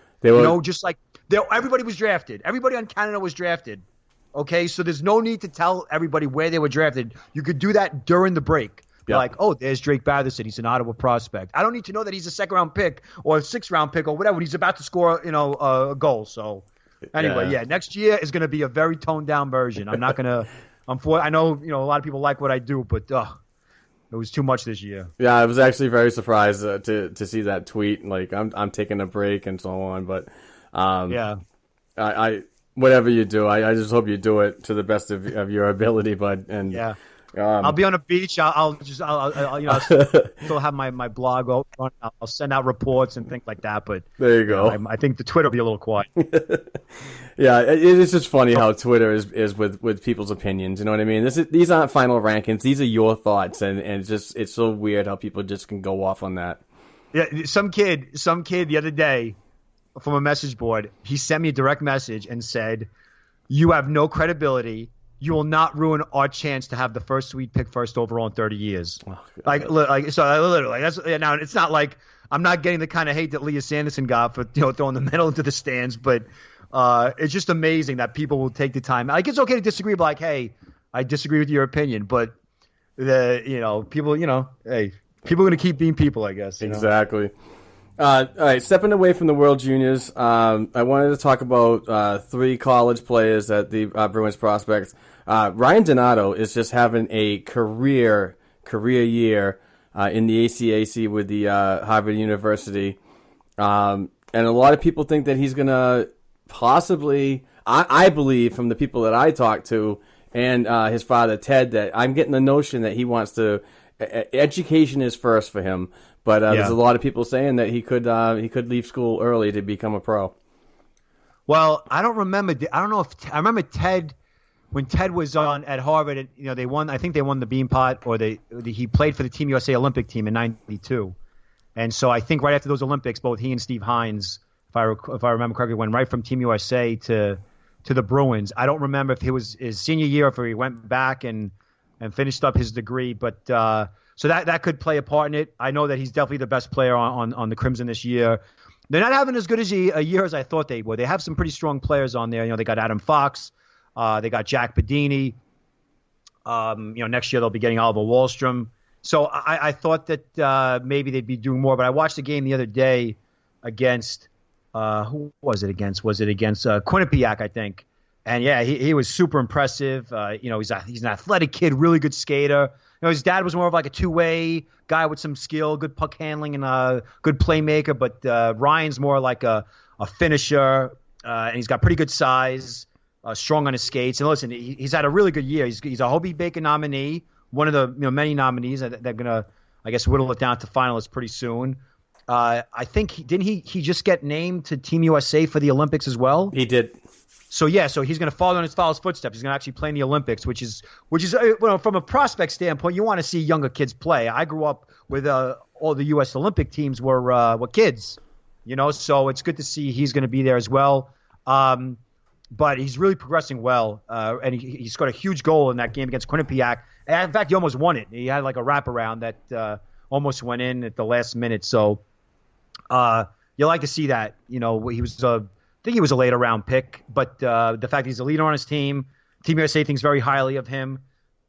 He has, I guess the Bruins do have a logjam when it comes to their farm system and their organization. They got a lot of good two-way players, and so he's going to have to beat out a lot of people to get to the NHL. I think he's definitely an NHL caliber player. You just have to wonder, like, where do the Bruins, what do they think of him?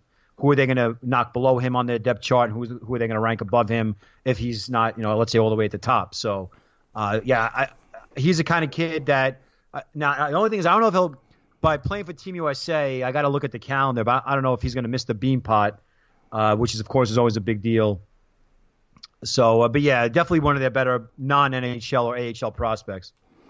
How about Cameron Hughes, captain of the University of Wisconsin Badgers, he's in his senior year, and playing well. I mean, he's not ripping up the league in the Big Ten, but he's having another solid season, and expected to sign an ELC at the end of this year and possibly be available for Providence at the end of the year. Yeah. So first of all, the thing about Cam Hughes, he's a late round pick. I liked him a lot from 2015. Really skilled, super skilled. He's got great hands, really good vision. He's fast. He's a playmaker. He can play in the power play. Not the strongest kid or guy in the world or whatever, but like I said, he's a team captain, so he has those, I guess, intangibles. The issue with, I guess you want to call it issue, is he was a Mike Eaves recruit, right? And Wisconsin used to be a big powerhouse program on the Eaves, and then they had a couple of bad years, and then I thought that they played really well in Eaves' last year, but they fired him, and so they brought in Tony Granato, and with that they got like tremendous recruits that are either there already or on their way in. So because Wisconsin is now back to being a good team or a respectable team, they don't need to rely on that one line. Like there was a couple of years where they were reliant on Luke Cunnin and Seamus Malone, and even to a certain extent Hughes. They were like their top 3 or 4 guys. Yep. Whereas now that they have a deeper team, he's playing sometimes on the first line. I mean, I don't even know if they really even have a first line. Would you call it Frederick's line or would you call it Hughes' line? So he's got a lot of skill. He's not that typical Bruins player. He's not like a hard-nosed, tough, dual-purpose kind of a player. He's more of like a skilled finesse playmaker. But you kind of need, you got to need players like that within your organization. So yeah, I think Providence is on the horizon for him. And again, like we talked about with the stats, you got to. There's a context, okay, with how they're producing. Yes, he's a senior, considering how skilled he is and who he's surrounded by. You want him to have maybe 40, 50 points at this point. But on paper, it looks like it's a down year in scoring in the NCAA. I don't know if it's because of the goaltending or the defensemen or the rules. I don't know. But it doesn't seem like there are a lot of people putting up big seasons in the NCAA this year. So, but yeah, I think he'll be fine. Yeah, I look forward to seeing him as soon as possible in the AHL. And the last NCAA prospect, which was kind of one that I was really high on when he was picked, and it was a 7th round draft, late round draft. Jack Becker, he currently is a freshman at the University of Michigan. And when I got used to him was his last 2 seasons in the United States Hockey League. I was watching on Hockey TV when he was playing for the Sioux Falls Stampede, and I really like this player. Big kid, another rangy forward. I mean, he's got good attributes and so on, but it's a project to work on. But I'm kind of disappointed in his game as a freshman this year, and whether it be an adjustment period for him and then maybe a sophomore year would be better. I don't know. I'm curious on your thoughts on Jack. All right. Well, he's an odd. I guess maybe odd's not the right word to use, but he was an odd, I guess, prospect before the draft because he was always committing to one college and then decommitting, and he couldn't make up his mind which school he wanted to go to. I didn't really dig too deep into why. I mean, I don't know if it was for personal. Well, obviously, it was personal reasons, but his own opinion. He wanted to go to a certain school, but he chose Michigan. Finally, he committed to Michigan. He decommitted from Michigan Tech, and then he committed to Michigan. And it's always an odd decision when kids do that if they're a late round pick. And I'll tell you why. It's because you know that team is going to be loaded with star players, kids that come from all over, the Canada, North America, and even Europe to a certain extent.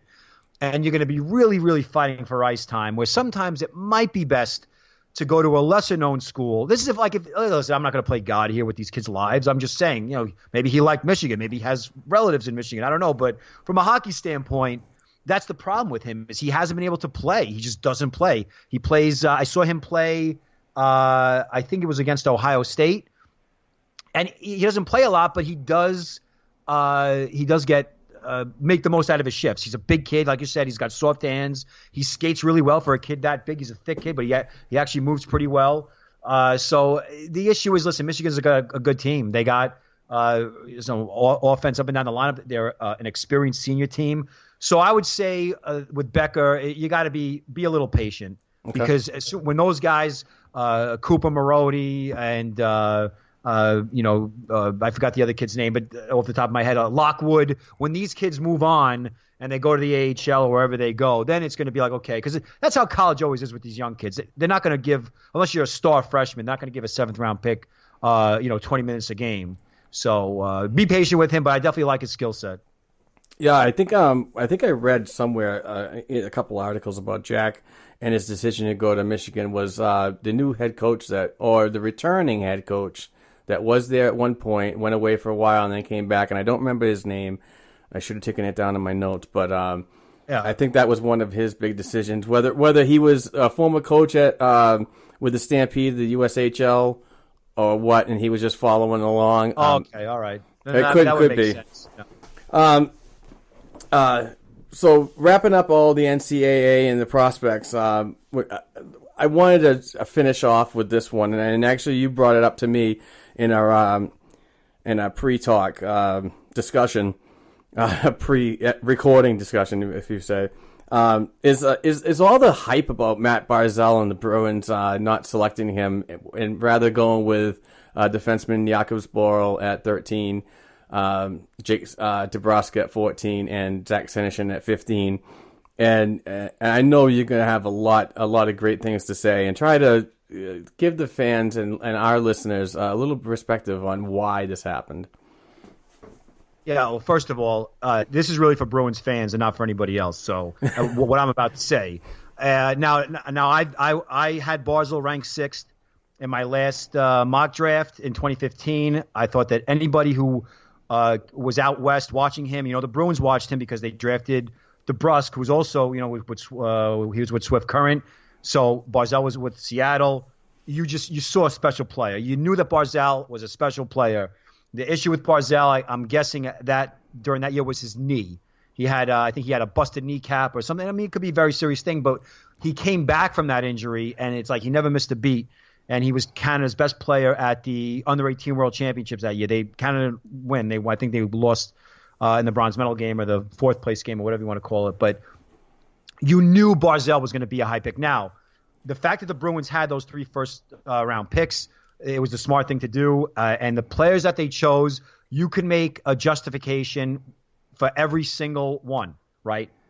Jake DeBrusk, you could tell why that they drafted him, okay? Maybe a little bit higher than we thought, but obviously you watch him play in the NHL right now, and it's obviously an excellent pick. Zach Senyshyn was the hot topic of that draft, okay? He was the hot topic. He was a bull in a china shop. They were comparing him to Chris Kreider. He was fast. He had 45 goal potential in the Canadian, in the OHL, and you knew that he was going to be a riser. The question was, how much was he going to rise?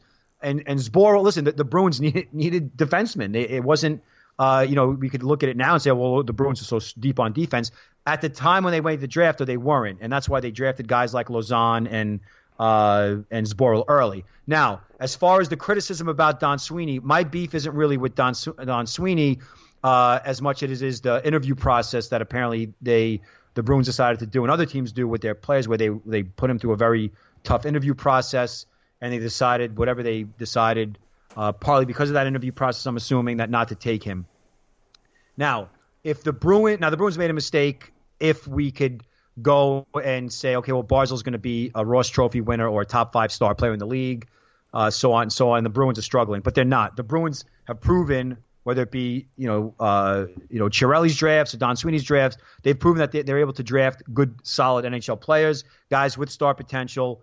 Additionally, the Bruins are having a great year this year. So to say that Don Sweeney's an idiot or the Bruins really messed it up, what did they mess up? It's obviously not hurting them in the standings because they're one of the best teams in the Eastern Conference. It's obviously not hurting them in the AHL because they got a very good AHL team with a lot of good prospects. And it's not hurting their prospect pool because they've got some of the best prospects in hockey. So all things considered, yes, okay, ideally, if they go back in time, do they take Kyle Connor or Matt Barzal or both? But how do we know that Barzal would be that kind of a fit? He'd do that well playing for the Bruins. Playing in Boston is a lot different from playing in Brooklyn. And I'm not making excuses for Don Sweeney. I'm just saying is Matt Barzal has John Tavares ahead of him. Yep. You know how easy that is? You know how easy that is for a young kid to come in and say, well, heck, I'm a playmaker. Or I don't have to worry about carrying the team. There's no pressure on me. First of all, you play for the Islanders. There's no pressure. The Islanders have one beat writer, maybe two. Okay? They get 10,000 fans a game. They're not – and listen, I'm not an Islander fan, so people might say, well, you don't like them. That's why you're bad-mouthing them. But it's the truth. So these are all things that you need to consider as a Bruins fan when people want to bad-mouth the whole thing. Because, listen, on the surface, Matt Barzal versus Jake DeBrusk. If Jake DeBrusk is playing 22 minutes a game or 19 minutes a game, he's going to produce similar to what Matt Barzal's doing. The difference is that Matt Barzal is a lot more dynamic and flashier. And listen, I love the kid as a player. He's going to be a stud. It's going to be something that Bruins fans, I think, have to just accept and just move on from it. You know what I mean? I think that we're talking about it now. Maybe it might not be helping, but again, I think you're going to see Jake DeBrusk have a very good career. And even if one of those three players makes it, it's a good draft. You know what I'm saying? Especially when you consider that they got Carlo in that draft, Forsbacka Karlsson, Lausanne. I mean, they had a pretty good 2015. But the flip side of it is, I guess, to any future GMs or scouts, don't overthink the scouting process or the talent evaluation process. If you see a kid and he blows you away, then don't let a little interview get in the way of you getting control of him. Yeah, and for me, when it comes down to interviews and so on, that's just a small process in the in the scouting. There's a much more sample size that these guys have gotten actually going and spending hours upon hours a game seeing all these guys that they have on their projected list. Yeah. And right now, when you're picking anybody, it's a gamble. So you really don't know. I mean, did anybody, like you said earlier, did anybody know that Barzal was going to burst out this year and have this awesome year? No. Nobody did. I don't think anybody predicted this type of rapid ascent. I think a lot of traditionalists like us, we're used to the kid doing the 2 years in college or junior, then the 2 years in the minor leagues, a cup of coffee here or there, playing the fourth line. The thing is that the game's changing and the game's opened up a lot more because you can't sneeze on a player anymore. So the ice has opened up a little bit. Plus they have all these rules now where basically the ice is opened up to a certain extent and goal scoring is up. So I think it's allowing younger skilled players to flourish. You're seeing forwards are getting smaller as the draft goes on. It's not going to be like 95 or 2001 where everyone was drafting someone who was 6'4" and had grit.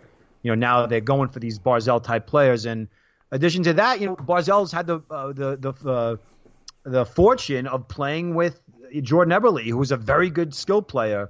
So there's a lot involved there. And again, if I had to do it all over again, I'm not going to lie. You take Matt Barzal. It's a pretty easy thing with at least one of those three picks. But I think in the long run, history is going to be kind to the Bruins and also to Matt Barzal as well. So, like I said, just you got to wonder what. And that's one thing I'd like. I'd like, if it was possible, for at least some a reporter or writer or media member or someone with inside knowledge or inside ties to Cam Neely and Don Sweeney. I'd love to know how that meeting went. I'd love to know, was there a scout? Was there a WHL scout banging on the table like, no, we got to take this kid? Or was it Sweeney who was like, I don't know, I really like this Barzal kid. And the scout was like, I don't know, I followed him and, he's got a psycho girlfriend or he's got a drinking problem. I'm but just using reasons I'd used in the past. So I love that. I love for that. I love for them not to be in an ivory tower and say, oh, well, we didn't pick them and that was that. Like, make a story out of it. The fans want to know. Well, Steve, thank you so much for the time. This has been an incredible hour. I really didn't expect this to go this long, but I really appreciate what you brought to the show. Everybody, please, if you're on Twitter, follow Steve at The Draft Analyst. And also, he does a fantastic podcast at The Draft Analyst on Apple Podcasts and other podcatchers out there that you currently use. And also writes a lot of great content on the future of the NHL at thedraftanalyst.com. Steve, thank you so much again. I really appreciate it. And hopefully you join me again at the end of the season, because we've been doing kind of a beginning of the year, mid-season, and we'll get together at the end of the year.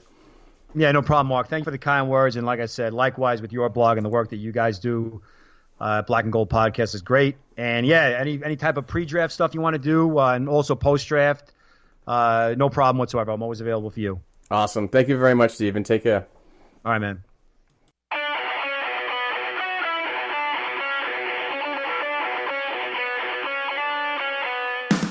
Thanks for tuning in to this week's show.